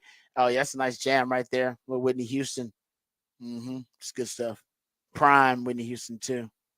Yeah, this is pre-Bobby Whitney. Yeah, pre-Bobby. Pre-Bobby. Yeah. I know. I mean, that's a prime example of two. Just because two things are great separately doesn't mean they're going to be really great when you combine them. No, you could say that Bobby Brown was poison. Yeah. Yes, he was. All right, well done there. There we go. Done there. Yes. There was a Belle Biv DeVoe joke in there. Yes. It's a great reference tying back to the new edition. Former coach. Oh, I'm with you. That's a brilliant one there. I like that. All right, there you go. So top of the charts Tuesday. Thanks to my man Patrick, always hooking us up there. Also, there is a topic for the big fat poll of the day. Also, we got to thank Patrick for that as well. You can go check that out at the Horns X account at the Horn ATX. And Patrick let the people know what the topic is for the big fat poll of the day. Big fat poll of the day. Who will lead the Longhorns basketball team in scoring this season? We had some numbers for you. Jordan Pope had 17.6 last year for Oregon State. Tremont Mark, 16.2 for Arkansas. Arthur Kaluma, 14.4 for K-State. Caden Shadrick was 7.7 there here at Texas. And then Trey Johnson, the freshman phenom, who's running away with it, 71% on the poll online. People saying that Trey Johnson is going to be the guy. We're hoping he is, because if he is, and you know all these other guys, what they can do, it could be a pretty good team. Be a pretty good team there. That'd be awesome if that is the case. I mean, he's a guy that's expected was a one and done to be. Is he a lottery pick guy? It depends. Next year's draft is supposed to be really good. Okay. I mean, he's supposed to be a lottery pick, but it's the question of, is he a top 5? Is he a guaranteed lottery pick, or are you on the cusp? Yeah, where you're going to go and it fits into player needs and all of that. But like Ron Holland, the guy you had last year, was supposed to be a lottery pick. He ends up being number 5 overall. Okay. But he does not play for us clearly last year, but played in the G League, but he ends up being number 5. Okay. All right. So we'll get back to the topic for the Big Fat Poll today. So thanks to my man Patrick. We'll get you the Horn headlines here momentarily. After that, we'll talk about CeeDee Lamb. There's a rumor on the internet that's got Cowboys fans freaking out, but I think it's actually starting a conversation that I hope the Cowboys are having, because they need to as an organization. And I think it's an interesting hypothetical kind of thought experiment for us to get into. So we'll do that. Also, Aaron Rodgers. I don't know if we ever actually, because I think we got so kind of caught up in all the drama surrounding Aaron Rodgers missing the OTAs and mandatory mini camps. And just kind of talked about him as a leader on that team and really kind of the hypocritical statements that he had made earlier about, sacrificing for the team and being all in, and then missing mandatory minicamp. So now we know exactly where he was. We know he was on a trip, but they never said where he was. So now they have actual details about where he was and how the Jets feel about it. So we'll get you some clarity on that too. I just saw that story from Pro Football Talk. So we'll get into those two NFL topics. And when we get into Rod's rant, we'll talk about the NIL marketplace and what the value is now of the NIL marketplace. We got some numbers now from Open Doors. They do a great job.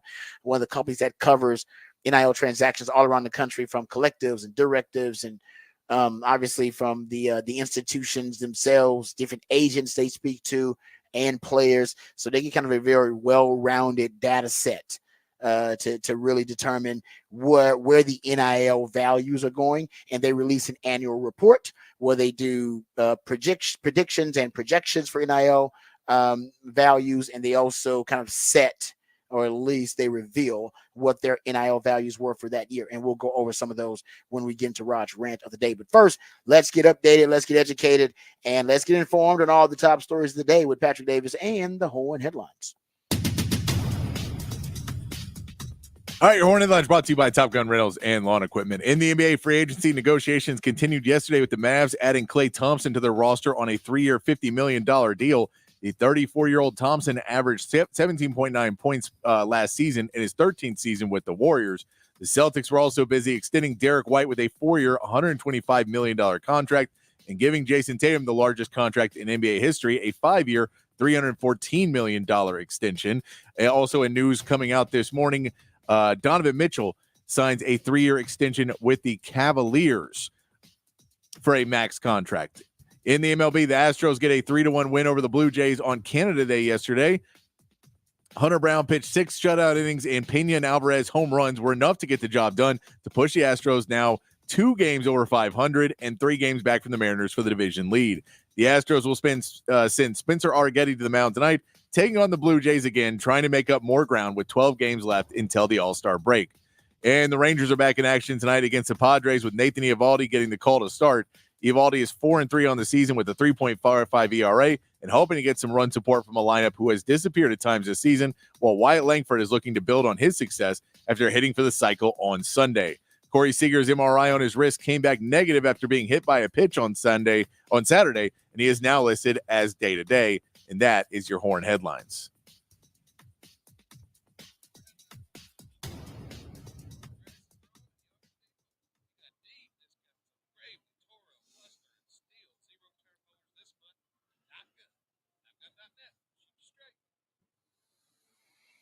All right. Welcome back. Let's thank you, Patrick, for the Horn headlines. We appreciate those. All right, let's get to this CeeDee Lamb conversation, and we'll get some of the other NFL topics here before we get to Rod's rant of the day. So there was it wasn't anonymous, but there was a report from Twitter, and it wasn't from a legitimate source, not from one that is well known or recognizable. And they claim that there was a number, basically, that the Cowboys had to hit offering CeeDee Lamb an extension. And if they didn't hit this number, the number was $32 million per year. If they didn't hit that number, then CeeDee will request a trade. The guy went by Pretty Ricky. He seemed to be pretty nondescript until Cowboys fans blew it up. And Cowboys Twitter started going crazy about this because I guess this guy, Pretty Ricky, had hit on a couple of other predictions. All right. And they kind of brought up some of the receipts and he brought up some of the screenshots. Like, no, this guy in the past, he's hit on some other predictions. He's been pretty accurate about some of this stuff. So maybe he's got some sources. Maybe he knows an agent. Who knows? Like, who knows who anybody's source is these days? But apparently Pretty Ricky has got a good track record with some folks. So Bobby Belt, who does a great job on The Fan, and he follows the Cowboys, and he quote tweeted the Pretty Ricky tweet. And then he said, I know this tweet is making the rounds among Cowboys fans, specifically questions as to whether it's true. He said, but I won't speak to any potential trade requests, but I do believe the $32 million figure is the exact salary floor that CeeDee's camp is holding to. So that's kind of what we thought too. I mean, we talked about it, and I believe Patrick and I got to 33. So you're still right in the same neighborhood. You're not going to get Justin Jefferson money, but and then how about this? It's something else to consider.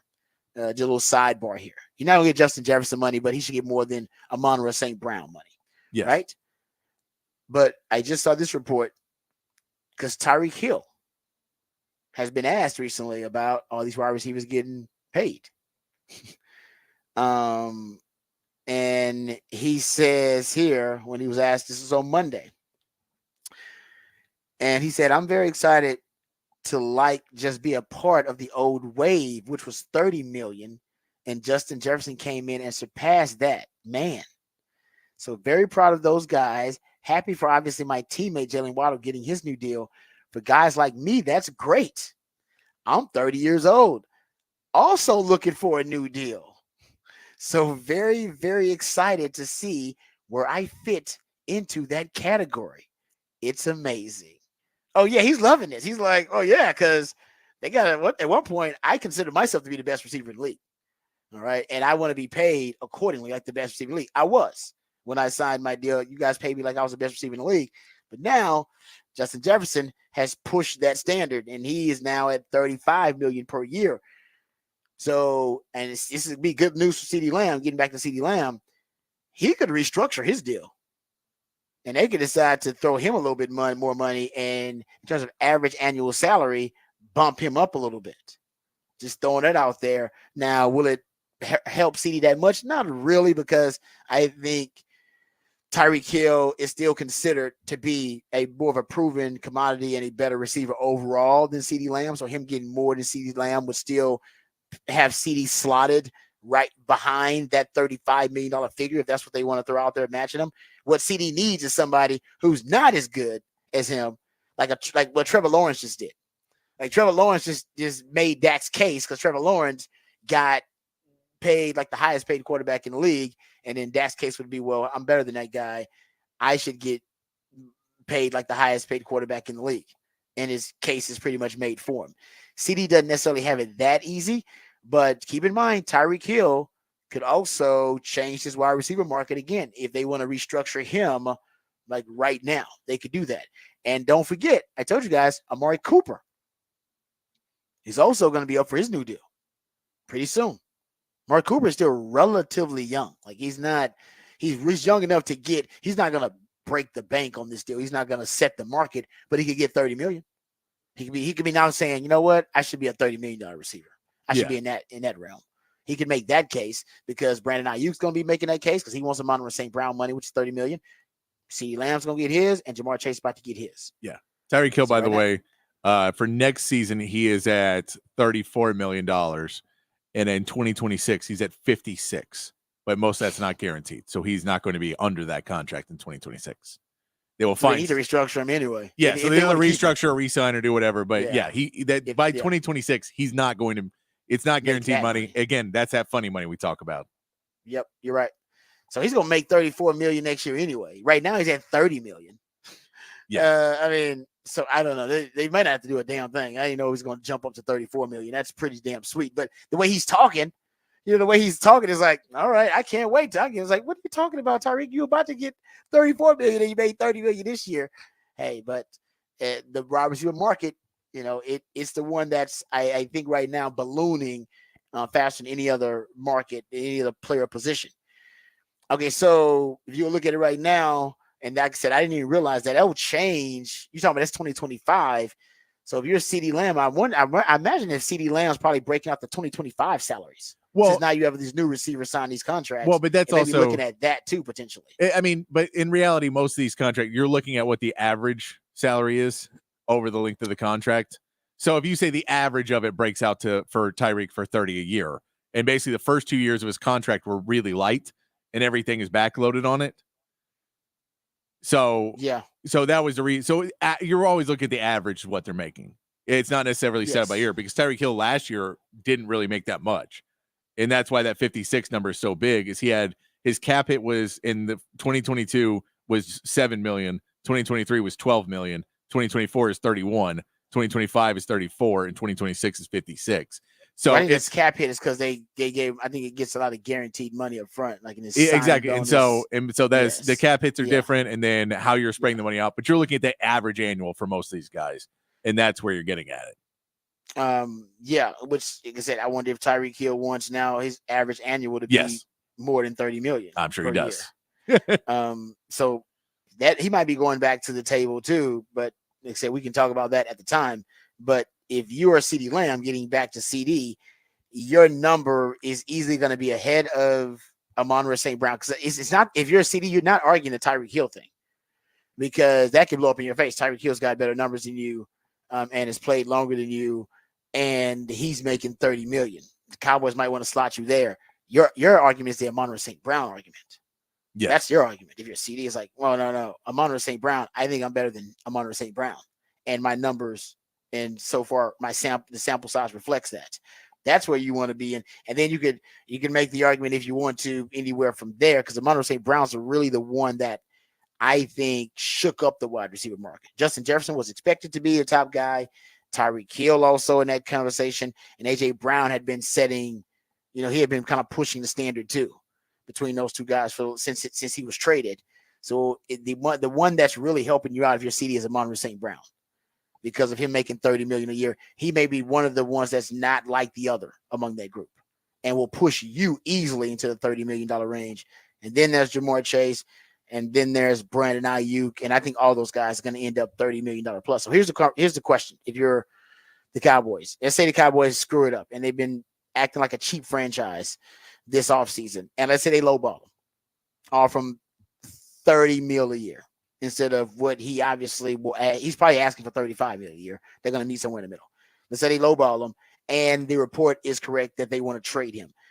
If you end up trading CeeDee Lamb, what would you get for him? Now, speaking of Tyreek Hill, remember Tyreek Hill, I don't know if we've had a wide receiver traded that's gotten as much in return as they got for Tyreek Hill. For Tyreek Hill, it was a first, a second, 2 fourths, and a sixth. That's what the Chiefs got for trading Tyreek Hill. You can argue right now, well worth it. That it worked out for both of them. Worked out for Tyreek Hill. His numbers it got better. He got paid, and the Chiefs, they won a Super Bowl still, and Patrick Mahomes still the best quarterback in the game.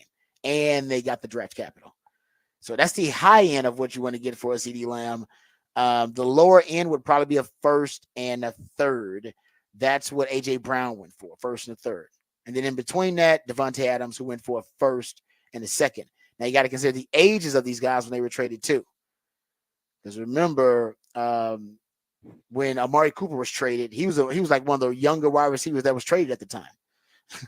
And the Cowboys only got a 5th round pick, I think, in exchange for him. And they exchanged Amari Cooper and a 6th round pick. Bad trade. Miscalculate the market. Misread the market. Only 5 receivers were making $20 million plus at the time. Now you have 21 receivers making 20 plus million. That's only 4 years later. And the Cowboys at that time thought $20 million was way too expensive for a wide receiver. Now they're about to pay $33 million a year for one. So if you're the Cowboys, you got to figure out what kind of organization are you? Are you like the Steelers and the Packers and the Chiefs, notoriously, who decide when it comes to wide receivers, we're going to have the old B.I.G. mentality. Notorious B.I.G. Great lyric. I'm a pimp by blood, not relation. Y'all still chase some. I replace some. Are you going to chase him or are you going to replace him? You going to chase your wide receiver, pay him all the money, or are you going to replace him? Some people think it's cheaper to keep him. A lot of organizations believe, nope, we going to trade and we'll get picks in return, draft capital, and we'll go draft another wide receiver because, as I've always told you guys, wide receiver is the deepest position in football, regardless. It's the deepest position at any level. Doesn't matter. They're drafting more wide receivers higher in the draft than ever before, paying them more money than ever before. They're more productive early in their careers than ever before in the NFL. So your young wide receiver can play early and be productive early and get you a return on investment early. And they're drafting more wide receivers into the NFL than they've ever drafted before. So with all those, those key factors helping influence your decision, I can definitely see why Green Bay decided, no, let's trade Devontae Adams. I can definitely see why, the Tennessee Titans decided to trade A.J. Brown, why the Chiefs decided to trade Tyreek Hill. The Pittsburgh Steelers have always operated that way. They traded a Super Bowl MVP at wide receiver. So whether it's Antonio Brown they're trading or it's Antonio Holmes they're trading, Pittsburgh Steelers, they don't chase them, they replace them. And ain't nothing wrong with if you want to chase them. Nothing wrong with that. You want to chase them and pay them? That's fine too. You see a lot of organizations paying their wide receivers big time money. You can do that. There are multiple ways to skin a catfish. That's where the saying came from. There are multiple ways to skin a catfish. So I'm not saying either way is right or wrong, but the Cowboys need to decide what lane they're in. What kind of organization are you? This is a macro topic. All right. Are you an organization that wants to trade them or you want to pay them? You want to chase them or you replace them? And like I said, we've seen both sides work. Philadelphia Eagles, they're paying all their guys. They pay both of their damn receivers, first and the second wide receiver. They paid both of them. Miami Dolphins paid both of them. Paid Tyreek Hill and Jalen Waddle. They're like, no, we gonna chase him and we gonna pay him. That's fine. The Chiefs, the Packers, the Steelers, the Titans, they operate another way. So that's what I want to know about the Cowboys. Because you can trade CD and you probably get a first. You probably should try to get a first, a third, and I'll probably get a first round pick, a middle round pick, and a late round pick. That's what I'd want for them. Because you're probably going to have to draft a wide receiver early on in the NFL draft just to replace him. And the Cowboys are really good at evaluations, and they draft well in the early rounds. So I wouldn't doubt the Cowboys would find a suitable replacement. Can you get that big Dak energy with whatever next receiver you bring in, because he and CD seem to have that chemistry. That's also something you got to consider. That's why a lot of teams are doubling down on paying their wide receivers, because they're invested in the quarterback position, and they believe to get the best out of the quarterback position, you got to go pay big time wide receivers to help your quarterback develop and reach there and be the best version of themselves.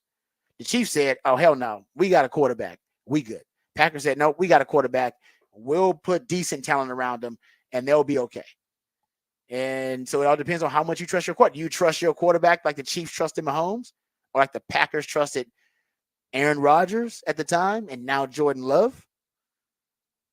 Right? Or do you feel, no, I don't trust him that much. I need to get Dak weapons. We saw Dak without weapons once, and it wasn't pretty.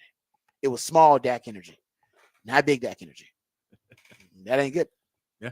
So but I don't know what I don't know what kind of organization they are right now. That's what I don't know. They know? That's a great question.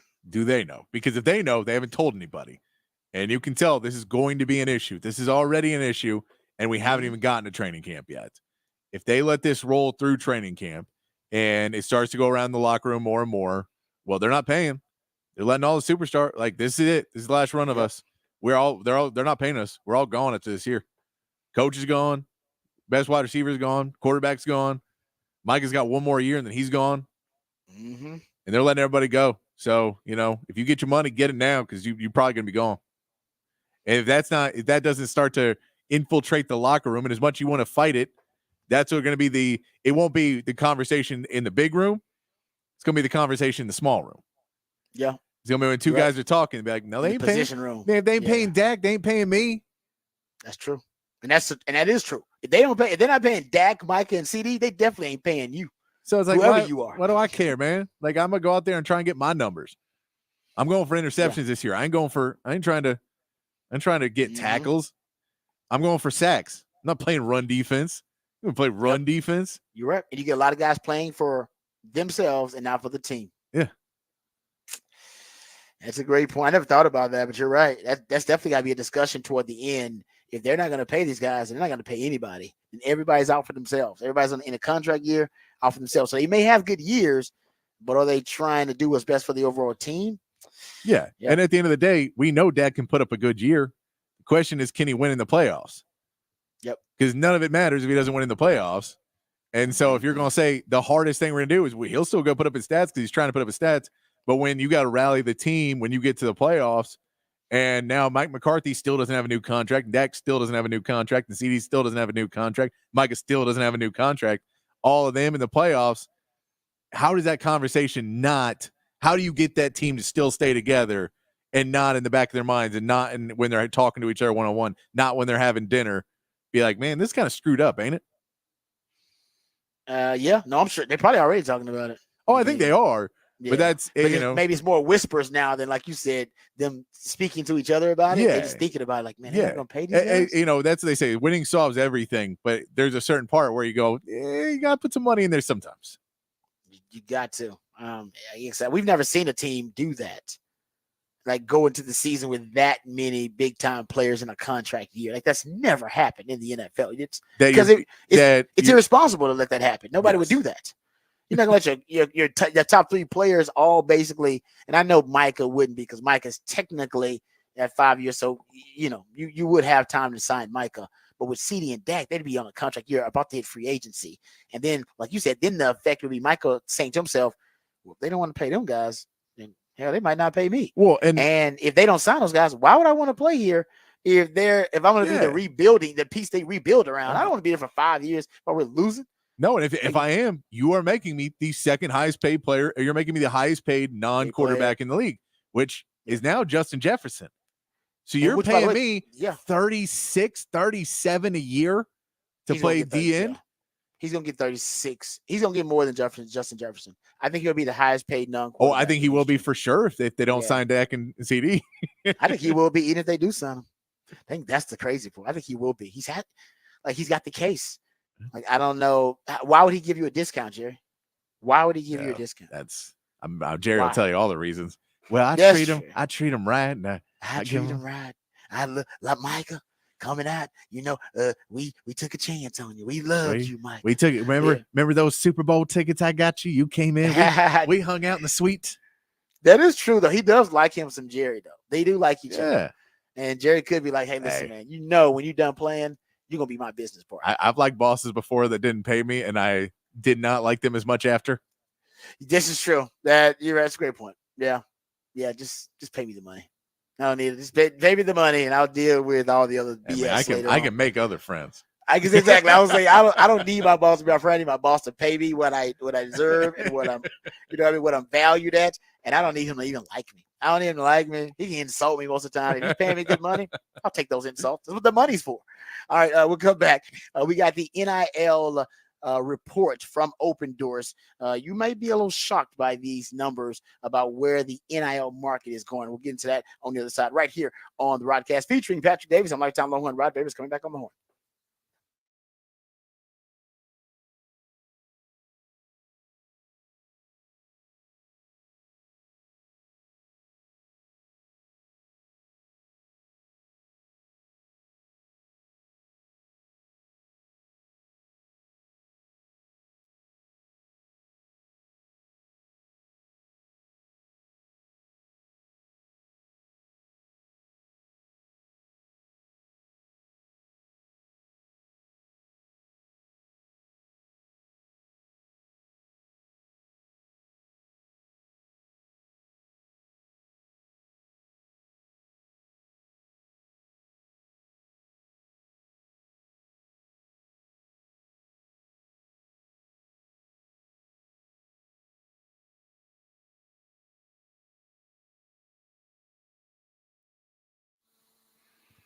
Hey, what's up, folks? Lifetime Longhorn Rod Davis here. Let me tell you about Dr. Greg Eckert and his wonderful team. I owe them a huge debt of gratitude. I initially went to Dr. U for just to get my teeth cleaned and to get just a checkup to make sure everything was going okay. Got my teeth cleaned, but everything was not okay at the time.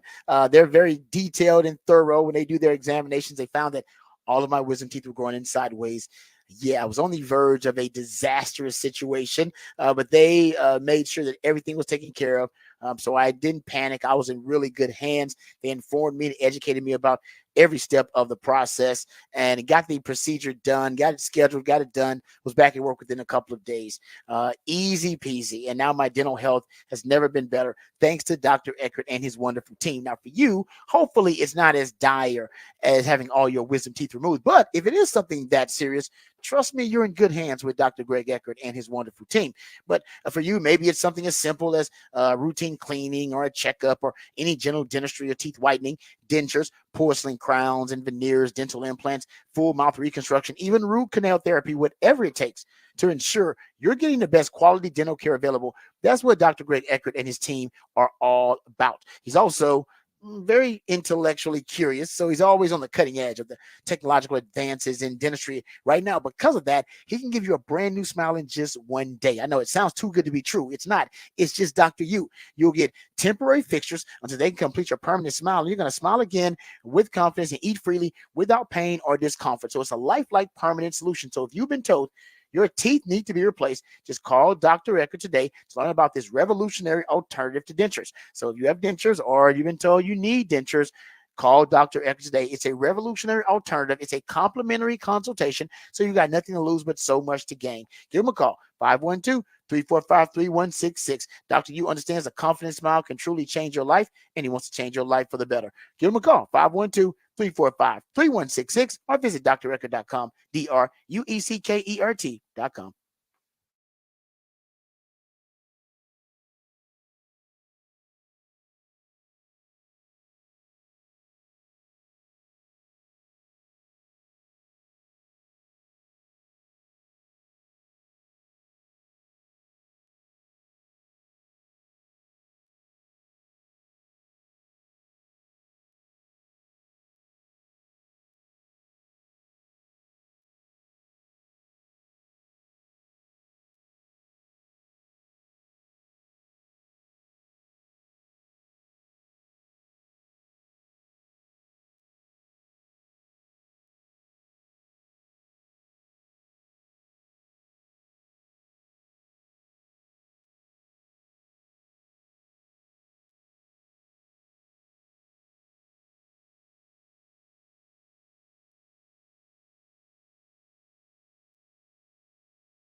All right, welcome back to the Rodcast. I want to get into this open doors NIL marketplace review and report. They have been tracking NIL transactions through directives, collectives. Collectives are just a group of boosters and donors that combine their pool their resources and combine their money. And directive is just a straight up sugar daddy or sugar mom. It's just one person. And so they also talk to agents. They also, I'm sure, talk to players as well. Try to gather up as much sourced data as they can. And then they put together their own projections and their own numbers about NIL marketplace value. And remember, we talked about how I believe that Open Doors is one of the companies. They're actually now working with universities to determine positional value in regards to NIL and in regards to the new financial framework of college football. Because if they're going to have a salary cap, like, whatever it is, 20 something $1 million, whatever. Well, certain positions have values. We call them premium positions, and every position usually has a value. The NFL has it with the franchise tag. It's a franchise tag value, and we know what positions are worth based on the contracts that are reported and how much they are paid. So we know all this, right? And depending on what percentage of the salary cap those are allocated for those positions, then you can determine value of the position. Tougher to do that at the college level. So Open Doors is actually working with colleges to determine positional value too. So here's their latest report. So in the latest report, they have a lot of different projections, and they also give you where we are currently in the NIL market valuation. So the NIL market, based on the NIL industry, period. And this is how much they spent on payments to student athletes in year one of their research. So this was 21 to 22. It was $917 million paid to student athletes via NIL, via the NIL marketplace. In year two, so basically they're going from July of 21 to July of 22. So they're going to kind of one calendar year. They go to the end of June. So just think of it one calendar year. So year two, it went from 917 million of the overall NIL marketplace. That's the amount of money paid to student athletes via NIL opportunities. Went from 917 million to 1.14 billion in year two. It went to 1.17 billion for them in year three. That was 23 to 24. And now they're projecting a leap to $1.67 billion for the NIL market in year four. That's 24 to 25, currently what we're in right now. And then they're projecting for year five, 25 to 26 of their research. They're projecting the NIL industry to be worth $2.5 billion. There's $2.5 billion in payments to college athletes via NIL opportunities. So they're projecting a 43% year-over-year growth from 23-24 to 24-25. And they say a lot of it will be driven by EA Sports College Football, that expansion. It also points out here in their reports that collectives, the group of boosters and donors, they pool their money and resources, account for over 80% of the NIL market, the marketplace, and of the money that's raised. It's actually 81.6% of it is raised through collectives. And it also points out here that football is getting the majority of the money from the NIL fund or the NIL resources. 72% of all the school's NIL money goes to football. 21% of it goes to basketball. So you're talking about like 93% of your NIL resources go to two sports, usually men's basketball and football. And honestly, it's football, 72%, men's basketball, 21%. They said baseball is at 3.6%. So, I mean, basically at this point, you're pretty much already allocated all of your resources to just three sports, the three revenue producing sports: football, men's basketball, and baseball. Yeah. I mean, you're at essentially 96% of your NIL funds are used on those three sports.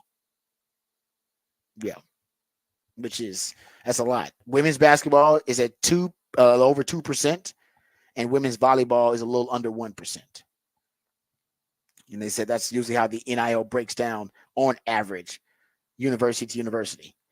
It also points out here in the study, so nice, there's a lot of little nuggets to point out here, but one is that the typical men's basketball player earns the most amount of NIL money, but that's largely because, basketball, the numbers, right? You have fewer players to account for.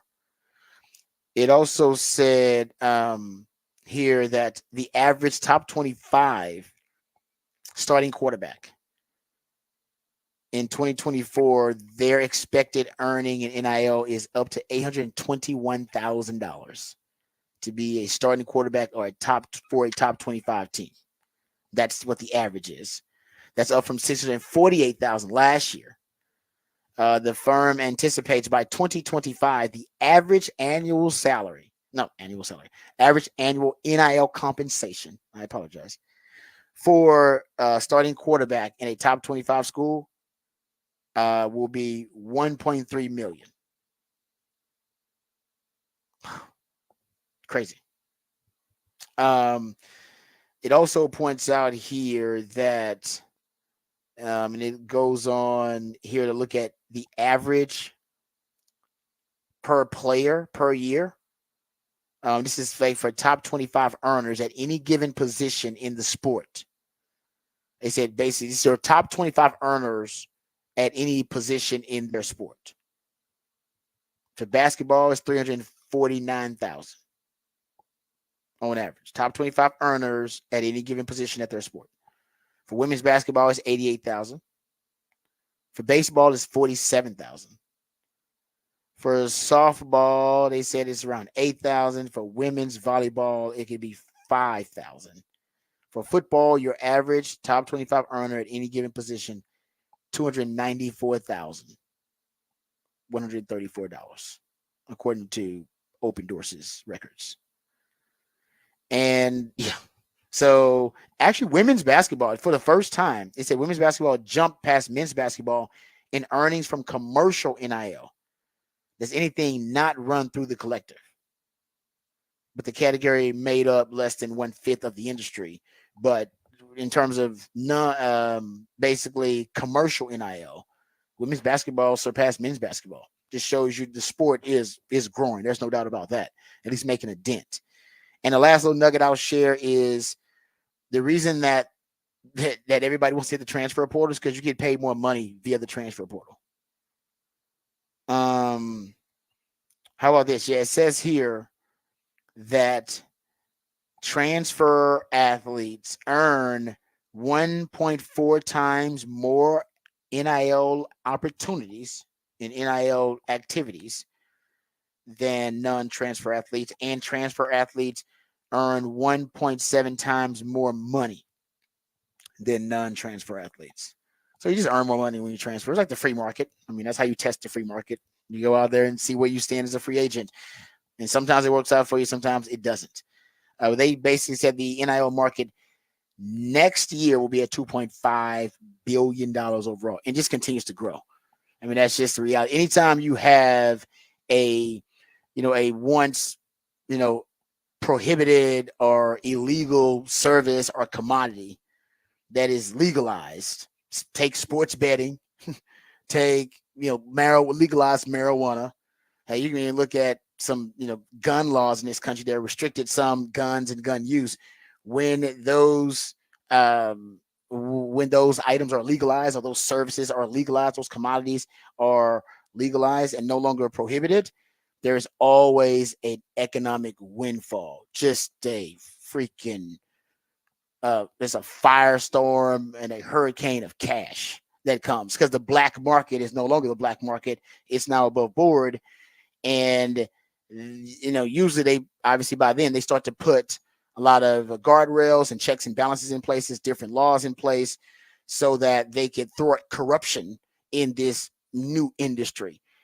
But that has not really happened with NIL. So you got the economic windfall. We got that. We got all of that, right? It's a crossfire hurricane of cash flow. We got plenty of it. But we didn't get the parameters. We didn't get the guardrails in place. So it's still the wild, wild west. It's that great quote about capitalism in our country. Every great cause begins as a movement, will become a business, but will degenerate into a racket unless you put some laws in place to keep it at the business part of that, right? Because capitalism will turn it from a cause and a movement into a business. That's just naturally happens, no matter what you're talking about. But once it becomes a business, you want to be able to stabilize it, put laws in place, put checks and balances around it, guardrails, regulate it, tax it, and then boom, it becomes commerce, right? Then it can help our economy flourish, and then people can actually build careers off of it, build lives around these things. That can't really happen with NIL until it goes back. It becomes a business that is better regulated. And I know they have states laws. So states laws are purposefully constructed with loopholes and gray areas to give the institutions a way to circumvent the rules. They need actual hardline rules and, like I said, and different checks and balances and laws, by the way, just to make sure that people are not exploiting the NIL system.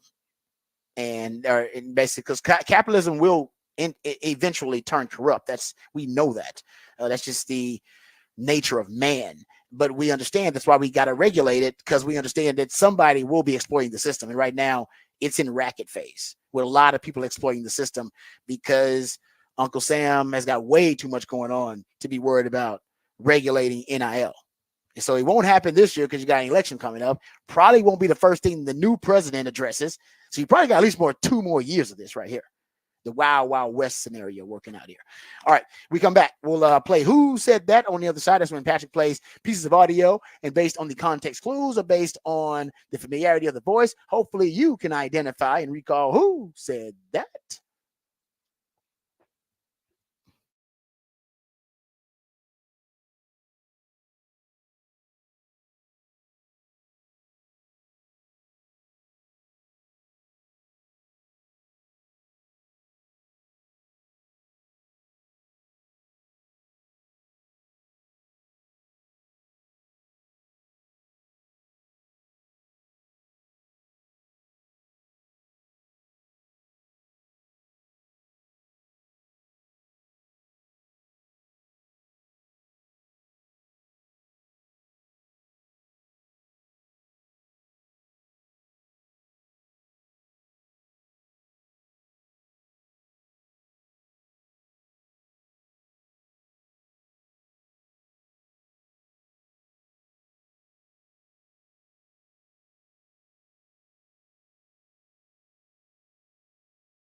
All right, welcome back to the Rodcast. It is the top of the charts Tuesday. That's when my man Patrick, the Idealionaire, and my co-host plays jams that reach the top of the Billboard charts on this day in history.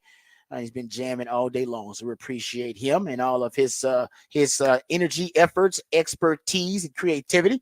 But also go check out some of that, all of that, if you will, on the Twitter account. Sorry, the X account. That's when Patrick posts the topic for the big fat poll of the day. And this one's pretty simple for you Texas basketball fans out there. He wants to know who will lead the Longhorns basketball team, men's basketball team, in scoring this season. And if you missed one, you can leave that below. But right now, it looks like Trey Johnson is running away with this thing. 72% of you that voted think it'll be Trey Johnson that leads the Longhorns. A freshman that leads the Longhorns in scoring.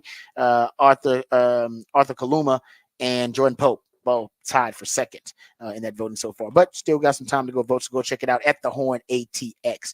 All right, time to play Who Said That. That's when Patrick plays pieces of audio from the sports world, sometimes beyond the sports world, and based on the context clues or based on the familiarity of the voice, hopefully you can recall, try to identify who said that. I will tell you without reservation, every coach that we talked to was excited. And you know what? The ones that aren't here anymore. And